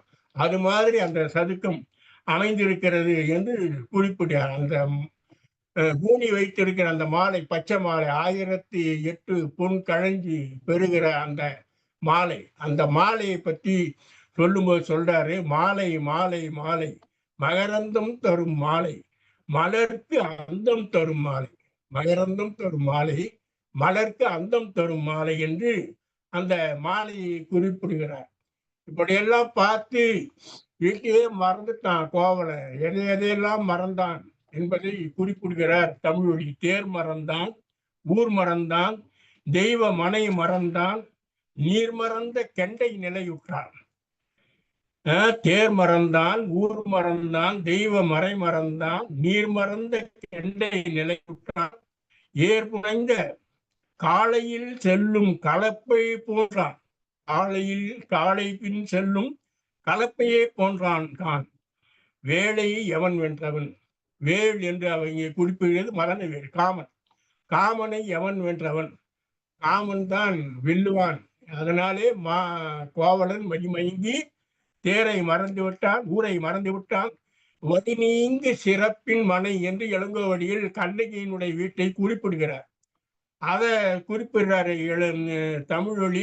தெய்வ மனை மறந்தான் என்று சொல்லுது கண்ணகியின் வீட்டை. அப்போ வடி நீங்கு சிறப்பின் மனைன்னு கண்ணகி வீட்டை குறிப்பிட்டா எவ்வளவுதான் மாதவி ஒருவனுக்கே ஒருத்தி என்ற வாழ்ந்தாலும் கொஞ்சம் வடி இருக்கிற வீடுதான் மாதவியின் வீடு என்று இளங்கோவடியில் சொல்லாமல் சொல்லுகிற ஒரு தன்மையை நாம் பார்க்கிறோம். நீர் மறந்த கெண்டை நிலையுற்றான். கெண்டை மீனை எடுத்து வெளியில போட்ட தண்ணீரிலிருந்து மீனை எடுத்து வெளியில போட்டா எப்படி துடிக்கும், அது மாதிரி ஆயிட்டான், கோவலன் ஆயிட்டான். ஏற்புணர்ந்த காலையில் பின் செல்லும் கலப்பை போல் ஆனான். இது ஒரு நல்ல உண்மை. காலை பின்ன கலப்பை அந்த உழும்போது கலப்பை காலைக்கு பின்னாடி கழுத்துல மாட்டிப்பாங்க, 2 இழுத்துக்கிட்டு போகும். அந்த கலப்பை போல ஆயிட்டான். காலைக்கு பின் செல்லும் கலப்பை போல் ஆனான் சொல்லிட்டு கடைசியில சொல்றாரு, வேலை எவன் வென்றவன் அப்படின்னு குறிப்பிடுறார். அதே மாதிரி கோவலனுக்கும் மாதவிக்கும் முதல்வரெல்லாம் நடைபெறுகிறது. அந்த நடைபெறுகிற அந்த நேரத்துல இடி மின்னலெல்லாம் வருகிறது. இடி மின்னலாம் மரங்கள்லாம் சாய்ந்தது என்று ஏற்கனவே குறிப்பிட்டேன். அந்த மரங்கள் சாய்ந்த நிலையை சொல்லும்போது சொல்றாரு, தனி சாய்ந்த மரங்களின்றி சாவிலும் பெரியார் போல நுனி சாய்ந்து நின்று நோக்கிய மரங்கள் கண்டார். ஒரு மரம் உழுதான், எதற்கு இன்னொரு மரமும் விழுந்துதான்.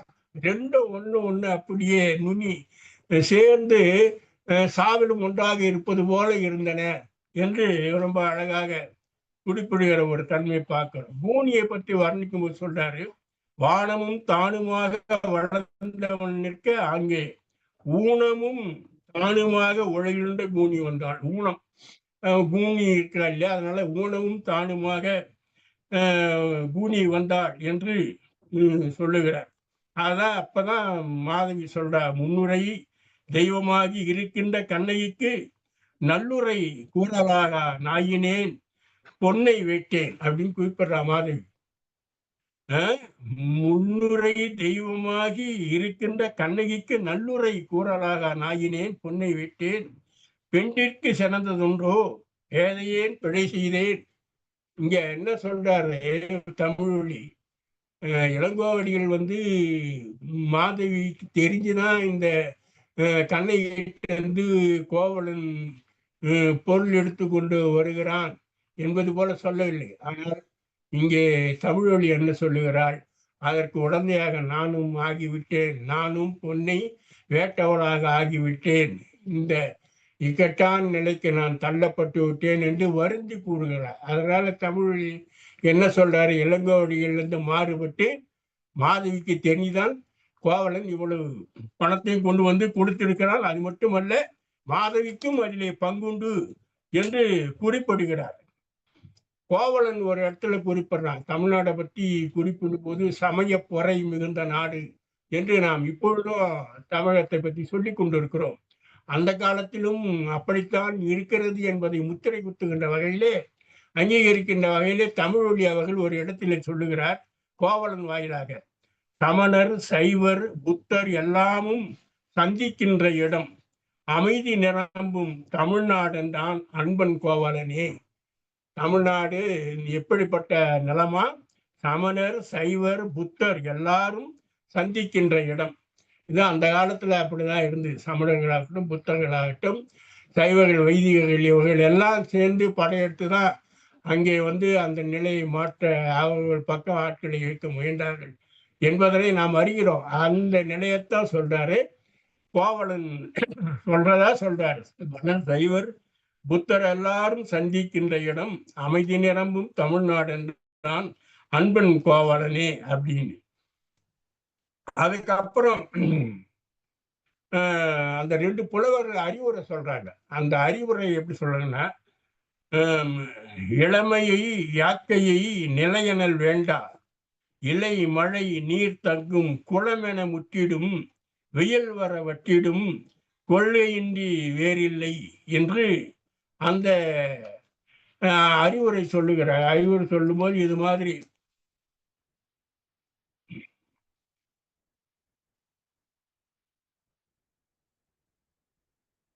அதை நம்ம ஏற்கனவே குறிப்பிட்ட அரவணடிகள் சொல், என் முன் நீரார் நீ இட்ட நீ திருப்பிச்சை கண்டிய கதலி தன் தொழின தோல் தன் தொழி காண்க கருத்துரை செய்கின்றேன் பிறக்கும் புதல்வி பற்றை அறுத்து பிறப்பாள். இந்த வாழைப்பழ தோழிய மேல விழுந்தது அதுல ஒரு தத்துவம் அடங்கியிருக்குது. அது என்ன என்று கேட்டால், பழத்தை விட்டு தோல் எப்படி தனியாக விழுந்ததோ அது போல உலக பற்றை விட்டு மணிமேகலை தனித்துவமாக நின்று திகழ்வாள். அதனால நீ வருத்தப்படாதே என்று சொல்வது போல அரவணடிகள் குறிப்பிடுகிறார். ஒரு இடத்துல ஒரு பாணன் பாடுற மாதிரி ஒரு பாட்டை தமிழொலி நுழைக்கிறார். அது மறைமுகமா கோவலன் சொல்ற மாதிரியே இருக்குது.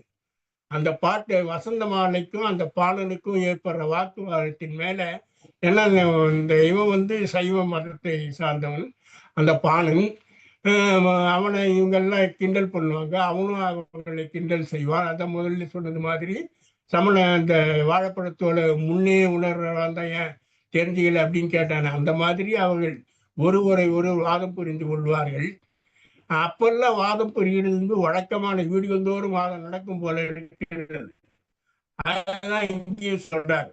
அப்போ வசந்தம் அந்த பாணன் வசந்த மாலை மேல ஒரு பாட்டு பாடுறது போல ஒரு பாட்டு வச்சிருக்காரு தமிழொலி. அது மறைமுகமா கோவலனுக்கு தாக்குறது மாதிரி இருக்குது.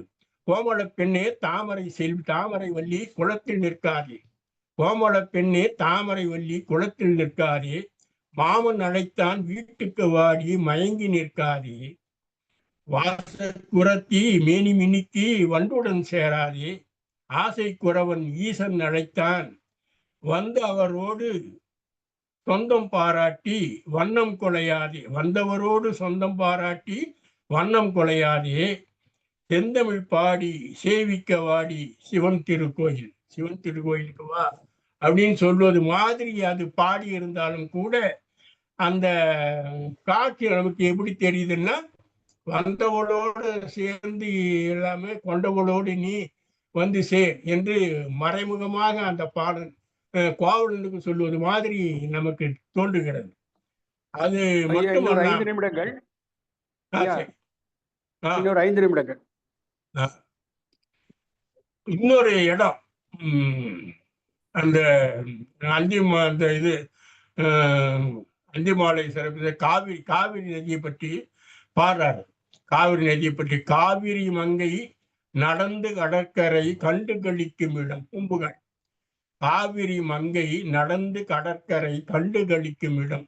ஏன்னா புகார்ல தானே காவிரி சேர்கிறது கடல்ல, அதனால காவிரி புகுவதனாலதான் அது புகார். காவிரி மங்கை நடந்து கடற்கரை கண்டு கழிக்கும் இடம், பூவிரி தாழைகள் என்று அவர் ஆடை களைந்து புனைந்த இடம். பூவிரி தாழைகள் என்றவள் ஆடையை களைந்து புனைந்த இடம், நீவு நெடுந்திரையோடு கடல் விளை ஆடிய நெய்தல் இடம், யாவும் விதிக்கிற யாவும் என கடல் ஆடிய காணலிடம் என்று அந்த காணல் வரி எழுந்த அந்த கடற்கரையை பற்றி சொல்லும்போது தமிழ் அவர்கள் உருகி உருகி இந்த அந்த கடைசி அடியை நீங்க கவனிச்சீங்கன்னா தெரியும். யாவும் விதிக்கிறையாகும் என கடல் ஆடிய காணல் இடம் என்று படிக்கும்போது நமக்கே மனசை என்னமோ பண்ணும். அது மீண்டும் ஒருவர் அந்த பாடல் கட்டளை கலித்துறையில எழுதப்பட்ட பாடல். அதை எவ்வளவு சந்தத்தோடு எழுதிக்காரு பாருங்க. ரொம்ப கடினமான ஒரு பாடல் கட்டளை கலித்துறையில் எழுத நேரசையில ஆரம்பமானா அது 16 நிறையசையில ஆரம்பமான 17 எழுத்துக்களும் வர வேண்டும் என்கிற கட்டளை. அது மட்டுமல்லாமல் வேறு சில தடைகளும் உண்டு. அப்பேற்பட்ட ஒரு பாட்டை எவ்வளவு சந்தத்தோட எழுதி காட்டுவாங்க. காவிரி மங்கை நடந்து கரைக்கரை கண்டு கழிக்கும் இடம், பூவிரி தாழைகள் என்றவள் ஆடை களைந்து புனைந்த இடம், நீவு நெடுந்திரையோடு கடல் விளையாடிய நெய்தல் இடம், யாவும் இருக்கிற யாகும் எனக்கடல் ஆடிய காணலிடம் என்று சொல்லும் போது கம்பராமாயணத்துல ஒரு பாட்டு ஞாபகம் வரணும். அது கட்டளை கலித்துறை இல்லை என்றால் கூட இந்த சந்தத்துல வந்தது. ஆழ நெடுந்திரை யாரு கடந்தவர் போவாரோ, வேழ நெடும்படை கண்டு விளங்கிடும் இல்லாலோ, தோழமை என்றவர் சொல்லிய சொல்லொரு சொல்லொன்றோ, ஏழமை வேடன் இறந்தினன் என்றனை ஏசாரோ என்று சொல்லுகிற அந்த சந்தம் இந்த பாட்டுல அப்படியே வந்திருக்கிற ஒரு தன்மையை நான் பார்க்கிறோம். இதே சந்தத்துல கொஞ்சம் லேசா ஒரு மாற்றம் செய்து கண்ணதாசன் ஒரு பாட்டு எழுதிட்டாரு. ஆட்சி படைத்தன கண்களெனில் அவை காணத்தகுந்த இடம், பொய் சூழ்ச்சி பொறாமை இல்லாத தொழிலில் சூழ்ந்து நிறைந்த இடம், தமிழ் ஆட்சி நடத்திடும் அந்த இடம் அழகிய சிங்கபுரம் அவர் எழுதிப்பார். காட்சி படைத்தன கண்களெனில் அவை காணத்தகுந்த இடம், பொய் சூழ்ச்சி பொறாமை இல்லாத தொழிலில் சூழ்ந்து நிறைந்த இடம், அப்புறம் தமிழ் ஆட்சி நடத்திடும் அந்த இடம் அழகிய சிங்கபுரம் அப்படின்னு கண்ணதாசன் சிங்கப்பூரை பத்தி ஒரு பாட்டு எழுதிப்பார். தேசிய ஒருமை பாடன தினமும் செய்திகள் கேட்கின்றோம், நாம் பேசியதன்றி இனமொழி நாட்டு பிரிவினை வளர்க்கின்றோம், காசி முதல் என கன்னி வரை வெறும் கற்பனை செய்கின்றோம், திரு பாசியிலே பல யானைகள் வைத்து பார்ப்பது சிங்கபுரம் அப்படின்னு எழுதினார். அந்த ஓசை, இந்த ஓசை பாருங்க. இதெல்லாமே கட்டளை கலித்துறைக்காக கட்டளை கலிநிலைத்துறை இந்த 2 வகையில சேர்வது மிக சிறப்பாக எழுதுகிறார். காதலர்கள் மீட்டுகிறார் கவிதையாளை தன்னை வேதனையால் முடிச்சுக்கலாமா? புன்னை. ஐயா காவுகி ஐயா, ஆ நேரம் கடந்துட்டு முடிச்சுக்கலாமா? முடிச்சிடலாம். இன்னும் இன்னும் ஒரு நிமிஷம் முடிச்சிடலாம். அதாவது கோவலனும் மாதவியும் அந்த யாழ் எடுத்து மீட்றாங்களாம். அதை சொல்லும்போது இவங்க பிரிய போறாங்களேன்னு ஏற்கனவே முதல்லயே அந்த புன்னை மரத்துக்கு தெரிஞ்சு போதும். புன்னை மரத்துக்கு தெரிஞ்சு அது மலர்கள் எல்லாம் கீழே விழுது. அது எப்படி இருக்குன்னா, புன்னை மரம் கண்ணீர் விடுவது போல இருக்கிறது என்று குறிப்பிடுகிறார். இது இளங்கோவடியில் சில இடங்களிலே இது போன்ற தற்குறிப்பேட்டு அணியை கையாண்டிருப்பார். அதே போலத்தான் தமிழொலியும் இங்கே ஒரு தற்குறிப்பேட்டு அணியை கையாளுகிறார். காதலர்கள் மீட்டுகிறார் கவிதையாள் தன்னை, வேதனையால் உதிர் மலரை வீசியது புன்னை என்று பின்னாலே வர இருப்பதை மிக அழகாக இங்கே சுட்டி காட்டுகிறார். கோவலன் பிரிஞ்சிடுறான். கோவலன் பிரிஞ்சிட்ட மாதவியினுடைய நிலையை வர்ணிக்கிறார் தமிழொலி. தீவளம் வந்தவள் வீட்டினை அவன் தேடி நடந்திட.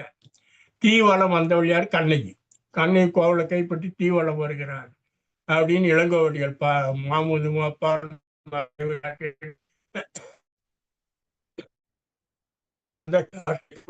கண் என்ன கண் என்று வியந்து இளங்கோவடிகள் பாடுகிற பாட்டு அத சொல்றாரு. தீவளம் வந்தவள் வீட்டினை அவன் தேடி நடந்திட இங்கொரு தீவளம் வந்தனல் மாதிரி. காமத்தீ பற்றி எரிகிறது, பிரிவு தீ பற்றி எரிகிறது, முல்லை இரவுகள் பற்றி எரியாதோ இப்படின்னு ஒரு பாட்டு இப்ப வந்துருக்கிறது. நீ கேட்டிருப்பீங்க. முல்லை இரவுகள் பற்றி எரியாது. இந்த முல்லை இரவு எதுன்னா, இரவு நேரத்துல முல்லை பூக்கும், முல்லை வாசம் வரும். அந்த வாசம் பிரிந்தவருடைய காது தீயை அதிகப்படுத்தும். அதுதான் முல்லை இரவுகள் பற்றி எரியாது. அதை தமிழொலி அவர்கள் ரொம்ப சிறப்பா பாடுறார். தீவளம் வந்தவள் மாதவி இங்கொரு தீவளம் வந்தனள் மாதவி உயிர் தீந்தது காம தழலில் என்று குறிப்பிடுகிறார். அந்த அவர்கள் பிரிந்து விட்ட அந்த நிலையை பற்றி குறிப்பிடுகிறார். அந்த குயில், தென்றல், மயில், மலர், மாலை இதெல்லாம் காதலுடைய பிரிவு துயரை அதிகப்படுத்துறது. அதெல்லாம் வேண்டிக்கிறார். யாரு? தமிழொலி வேண்டுகிறார். தழலில் பஞ்சு படுந்துயர் கண்டு தடுப்பொடு பாடாது. குயிலை பத்தி பாடுறாரு. குழலில் பூவும் குலைவது கண்டு குயில் இசை பாடாதே. குயிலே நீ பாடாதேன்னு சொல்றார். வேனில் விளைந்திடு காற்றே வீசிட வாராதே, மாணிவள் நெஞ்சில் எழுத்திடு தீயை வளர்த்திட வாராதே என்று தீயை பத்தி மாலை மலர் மாமணம் தந்து மலத்திருப்பூவே மண்ணிடை வீழாதே, காமணி நம்பே தழனின் அரும்பே தைத்திட வாராதே என்றெல்லாம் பிரிவு துவரை அதிகப்படுத்துகிற அந்த நிகழ்ச்சிகளெல்லாம் சுட்டி காட்டி ஒரு அருமையான அந்த காவியத்தை கொண்டு செல்கிறார். அதுக்கு பின்னே கடைசியிலே பின்னால் நிறைய வேணில் காதையெல்லாம் ஏராளமான பாடல்கள் இருக்கின்றன என்றாலும் அவற்றையெல்லாம் இப்போது சொல்வதற்கு நேரம் இல்லை என்கிற காரணத்தினால் இறுதியிலே நான் ஏற்கனவே குறிப்பிட்டது போல அரவண அடிகளை சந்தித்து மாதவி புத்த மதத்தில் சேர்ந்து விடுவது போல் கதை புத்தம் சரணம் கச்சாமி என்பது போல் அந்த கதை முடிகிறது. ஆனால் அந்த கதையிலே அந்த நான் மூன்றாவது துறவு காண்டத்தை பற்றி அதிகமாக பேசல. பட்டின காண்டமும் புகார் காண்டம் ரெண்டு காண்டங்களை பற்றித்தான் அதிகமாக பேசியிருக்கிறேன். ஆனால் பேச வேண்டிய செய்திகள் இந்த கடைசி காண்டத்திலே தான் ஏராளமாக அந்த கவிதை நயம் என்று சொல்லுகிறோமே, அந்த கவிதை நயங்கள் எல்லாம் நிறைந்திருப்பது இந்த மூன்றாவது காண்டத்திலே தான். இது தனி நூலாகவே விதியோகினி என்று குறிப்பிட்ட அது மாதிரி அந்த அவ்வளவு ஒரு மிகச்சிறந்த ஒரு நூலை தமிழில் அவர்கள் தமிழுக்கு தந்திருக்கிறார். மாதவி காவியம் என்பது இரவாத காவியமாக, அதாவது இளங்கோவடி எழுதிய சிலப்பதிகாரம் அளவுக்கு இது புகழ் பெறவில்லை என்றாலும் கூட பின்னாலே அதற்கான தகுதி இதற்கு இருக்கிறது என்று சொல்லக்கூடிய அளவுக்கு இந்த நூலை தமிழொலி அவர்கள் மிக சிறப்பாக எழுதியிருக்கிறார்கள். தமிழொலிக்கும் அந்த தமிழொலியின் நண்பராக விளங்கி அவர் நூல்களெல்லாம் வெளியிட்ட நேத்து சஞ்சீவி அவர்களுக்கும் நம்முடைய வணக்கத்தையும் தெரிவித்துக் கொள்வோம். இந்த இவ்வளவு நேரம் என்ற பேச்சை இருந்து கேட்ட உங்கள் அனைவருக்கும் என்னுடைய வணக்கத்தையும் நன்றியையும் தெரிவித்துக் கொள்கிறேன். நன்றி, வணக்கம்.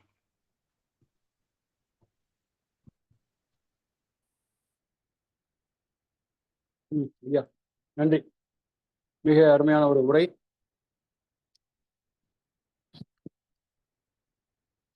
ஐயா சொன்னதை போல அந்த காலத்தில் போடப்பட்டிருந்த ஒரு நூல் இப்பொழுது அவ்வளவு நிறைய பேருக்கு தெரியவில்லை என்று சொன்னாலும் கூட ஐயா கேஜிஆர் அவர்கள் அதை தோண்டி எடுத்து அப்படி ஒரு கவிஞன் இருந்ததை நமக்கு அறிமுகப்படுத்தும் அளவிலே ஐயா காவுக்கி அவர்களை பேச வைத்து இந்த நிகழ்ச்சி இன்று கூட்டம் நடைபெற்றது.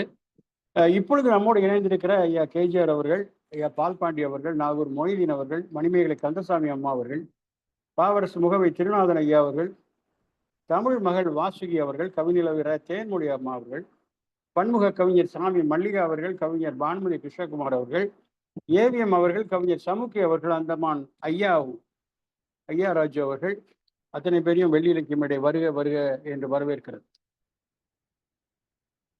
அழகிய சந்தங்களை அள்ளி தெளிக்கிறார் கவிஞர். ஆங்காங்கே மிக அருமையாக இருக்கும். எதுகையும் மோனையும் காவியத்தில் இடம் கேட்டு தவித்துக் கொண்டிருக்கும். அப்படி நல்ல படைப்புகளை எல்லாம் கொடுத்த ஒரு கவிஞர். இளங்கோவடிகள் ஞாயிறு போற்றுதும் என்று சொன்னதை போல இவரும் சொல்லுவார். நீளமாய் கவிழ்ந்து வெள்ள நீரென பொழிந்து தோன்றும் கோலமாய் வளைந்த கடல் மேலே ஒளிகொண்டு வருகின்ற கதிர்வேலே என்று ஞாயிறு வணக்கத்தை அப்படி சொல்லுவார் அந்த கவிஞர். அதே போல அந்த மாதவியினுடைய அழகையும் ஆட்டத்தையும் சொல்ற போது ஐயா காவுக்கி அவர்கள் குறிப்பிட்டார்கள். தாழ்ந்த குளம், உயர்ந்த புகழ், தவள நகை பவள இதழ், வீழ்ந்த இடை, எடுத்த நடை, விரிந்த வழி, சரிந்த குழல். தமிழ் விளையாடுகிறது.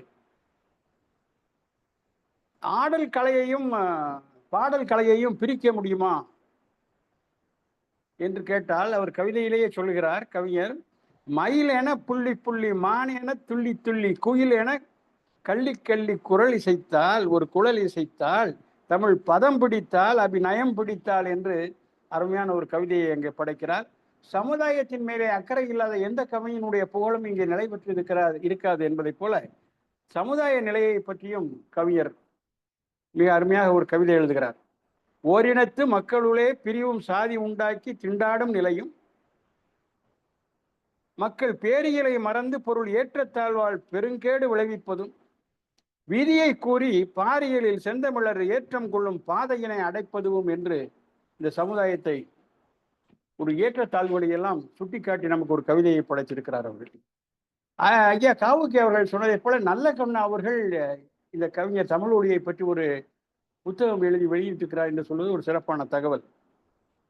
அதே போல தோழர் சேத்து சஞ்சீவி அவர்கள் தான் இவருடைய புகழை வெளியே கொண்டு வருகிறார்.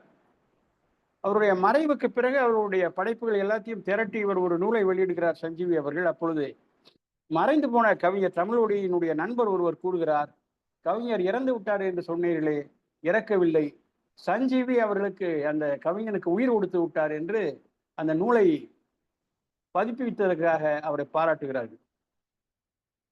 அதே போல இங்கே இந்த கதையிலே ராமாயணத்தில் ஒரு கூனி வருவது போலவே இந்த மாதவி காவியத்திலும் ஒரு கூனி வருகிறார். அது ஒரு ஒற்றுமை. ஆசையும் பொய்யும் ஒன்றாய் அழுத்திய உருவம் பெற்றாள். அங்கே கொடுமன கூனி என்று கூடுவான் கம்பன். இங்கே ஆசையும் பொய்யும் ஒன்றாய் அழுத்திய உருவம் பெற்றாள் என்று கவிஞர் கூறுவார்.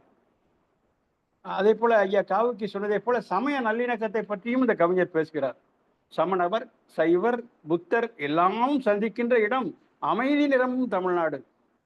அன்றிலிருந்து இன்று வரை அந்த சாதி சமய வேறுபாடு இல்லாத ஒரு மாநிலமாக திகழ்ந்து கொண்டிருக்கிறது.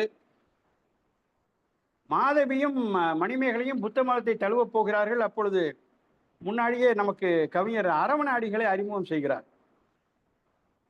இதில் பெரிய சிறப்பு என்னவென்று கேட்டால் 48 குறள் வெண்பாக்களை அறக்கருத்துக்களாக அடுக்குகிறார் அந்த இடத்துல.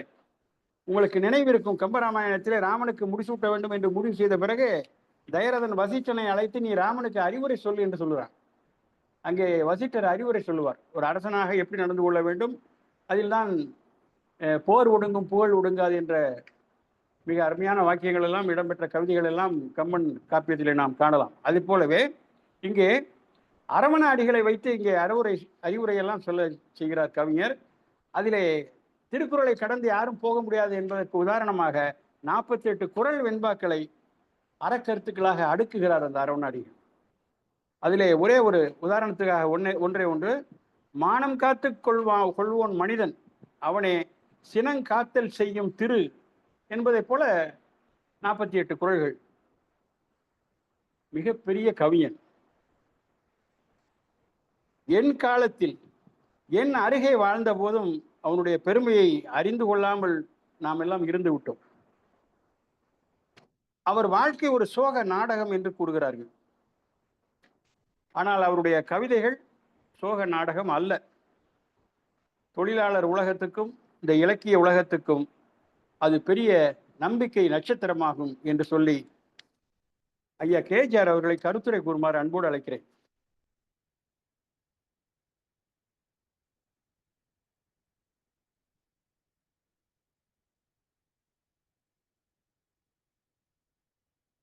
ஐயா KGR sir, KGR sir.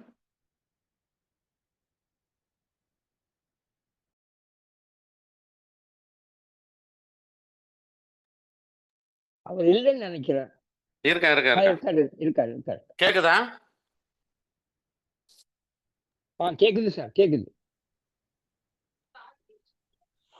Hello sir, KGR sir உங்க கருத்தை பதிவு செய்யுங்க. ஓகே. ரொம்ப மகிழ்ச்சி. அருமையான சொற்பொழிவாக இருந்திருக்க வேண்டும் என்பதை 1/4 மணி நேர பேச்சிலிருந்தே நான் தெரிந்து கொண்டேன். காவுக்கி அவர்கள் மிக முழுமையாக அந்த நூலை படித்து இங்கே நமக்கு அறிமுகப்படுத்தியிருக்கிறார். ஏனென்று சொன்னால் இது அதிகமாக அறிமுகமாகாத நூல். தமிழொலி என்பதே பல பேருக்கு தெரியாத ஒரு கவிஞராக இருந்திருக்கிறார்.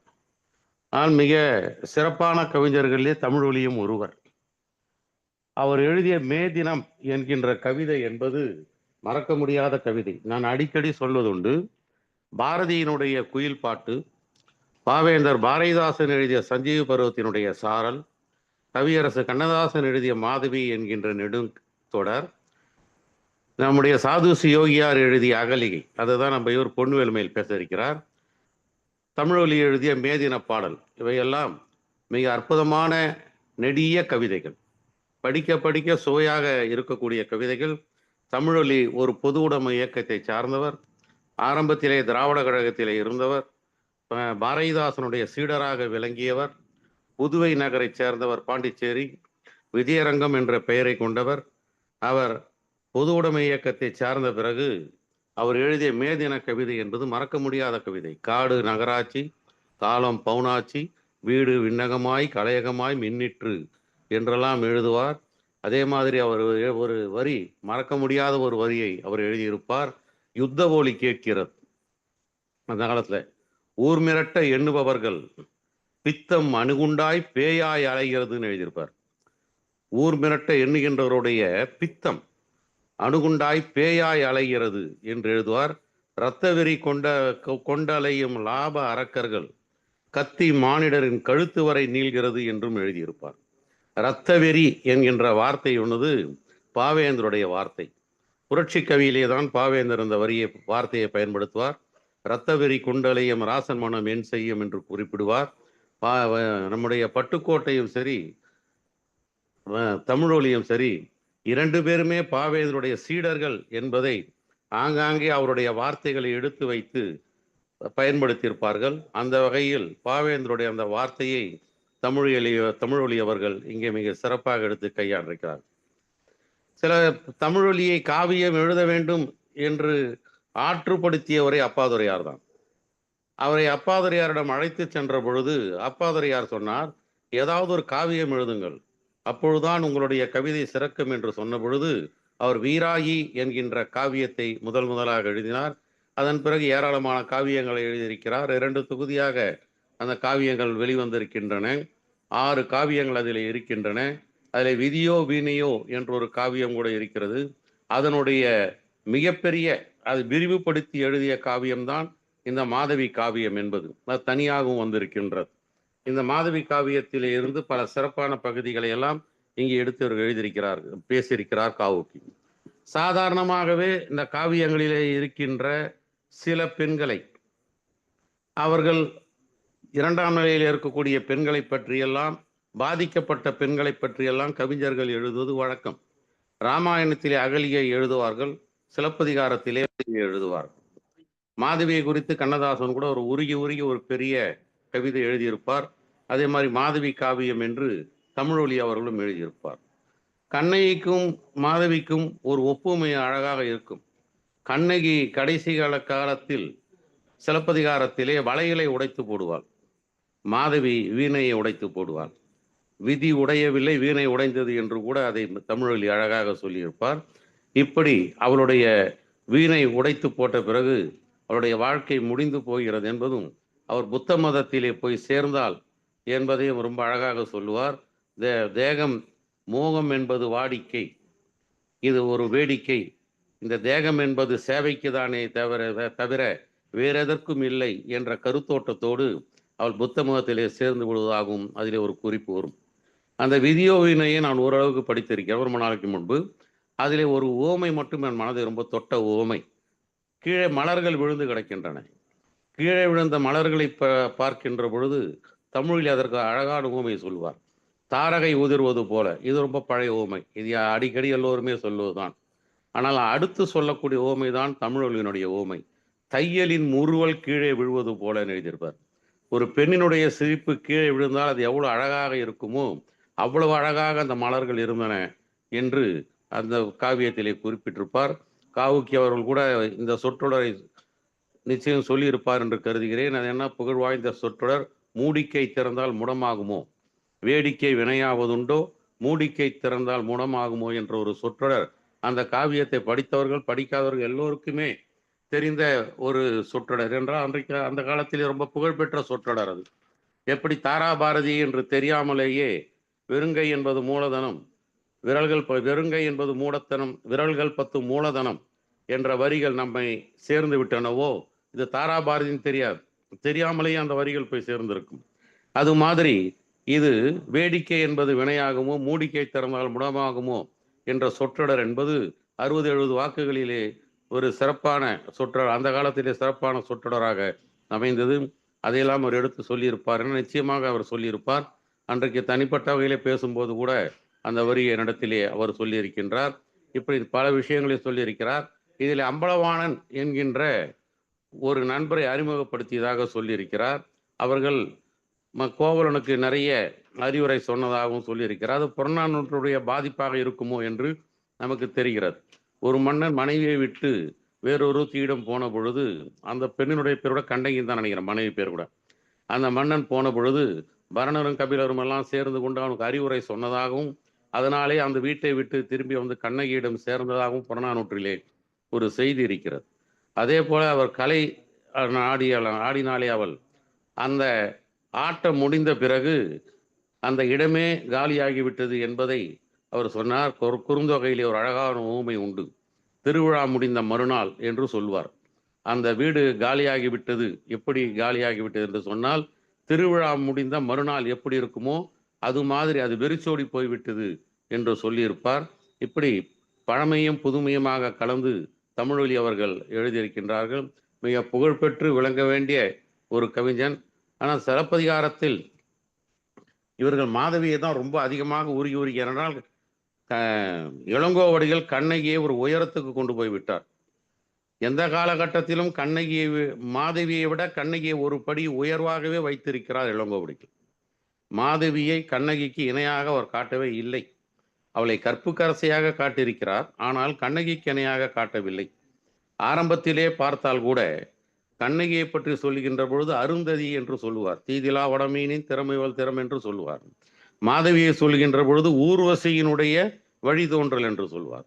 முடிக்கின்ற பொழுது மாதவி புத்த நெறியிலே சேர்ந்ததாக சொல்லுவார். ஆனால் கண்ணகி எப்படி சொல்கிறார், தெய்வமாகி விட்டாள் என்று சொல்கிறார். அங்கே மாதவியை விட ஒரு படி உயரத்தான் கண்ணகியை வைத்திருக்கின்றார். அவர் 2 பேரையும் சமமாகவே அவர் வைக்கவே இல்லை.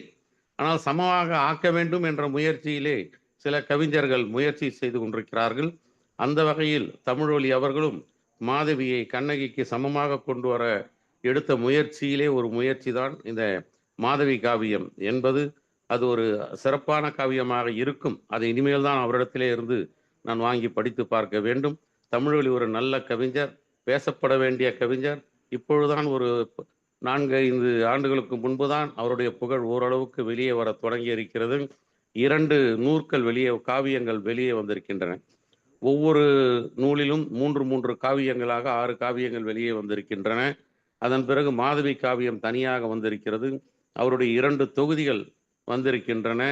மிக அற்புதமான ஒரு கவிஞருடைய நாவலை எடுத்து, ஒரு குறுங்காவியத்தை எடுத்து இங்கே சிறப்பாக எல்லோருக்கும் விளக்கி சொன்ன காவுக்கி அவர்களுக்கு நன்றியை நான் தெரிவித்துக் கொள்கிறேன்.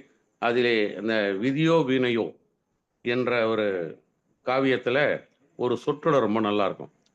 சாதாரணமாக விண்மீன்களை பற்றி சொல்லுகிற பொழுது மீன் கணங்கள் என்று சொல்வார்கள். ஆனால் தமிழில் அது எப்படி மீன் சனங்கள் என்று எழுதியிருக்கிறார். ஒருவேளை அச்சுப்பிழையாக அது வந்ததா இல்ல மீன் சனங்கள் தானா என்று பார்க்க வேண்டும். மீன் சனங்கள் என்கின்ற வார்த்தை கூட ரொம்ப புதிய வார்த்தையாக இருக்கிறது. இப்படி சில புதிய வார்த்தைகளை எல்லாம் கொண்டு வருவதற்கு அவர் முயற்சி செய்திருக்கின்றார். பழைய பாணியிலே தான் அந்த சந்த பாடலையெல்லாம் அவர் எழுதியிருக்கிறார். அந்த காலத்திலே எல்லோரும் சந்த பாடலைத்தான் எழுதுவார்கள். பெரும்பாலும் சிந்து பாடலை தான் தேர்ந்தெடுப்பார்கள். பாரதிதாசன் 2 பேருமே சிந்துக்கு தந்தை என்று சொல்லக்கூடிய அளவுக்கு சிந்து எழுதி போட்டவர்கள். அதே மாதிரி நம்முடைய தமிழ்வழி கூட சிந்துவை நன்றாக இந்த நூலிலே பயன்படுத்தியிருக்கிறார் என்பதை காவுக்கி அவருடைய பேச்சிலே இருந்து தெரிந்து கொண்டேன். நல்ல சொற்பொழிவு. நன்றி, வணக்கம். நன்றி சார். நன்றி. இன்றைய நிகழ்ச்சியிலே தமிழ் வாழ்த்து பாடிய அம்மா ரமணி பாலசாமி அவர்களுக்கும் மிக சிறந்த அளவிலே மாதவி காவியம் என்ற பொருளிலே அமைந்த அந்த காவியத்தை நம் கண் முன்னாலே கொண்டு நிறுத்திய ஐயா கிருஷ்ணமூர்த்தி ஐயா கவியர்வி அவர்களுக்கும், கருத்துரையை மிக அருமையாக நமக்கு அளித்த ஐயா ராஜேந்திர பாபு ஐயா அவர்களுக்கும், இன்றைய நிகழ்ச்சியிலே கலந்து கொண்ட அத்தனை பேருக்கும் வெள்ளி இலக்கிய மேடையின் சார்பாக நன்றி தெரிவித்துக் கொள்கிறோம்.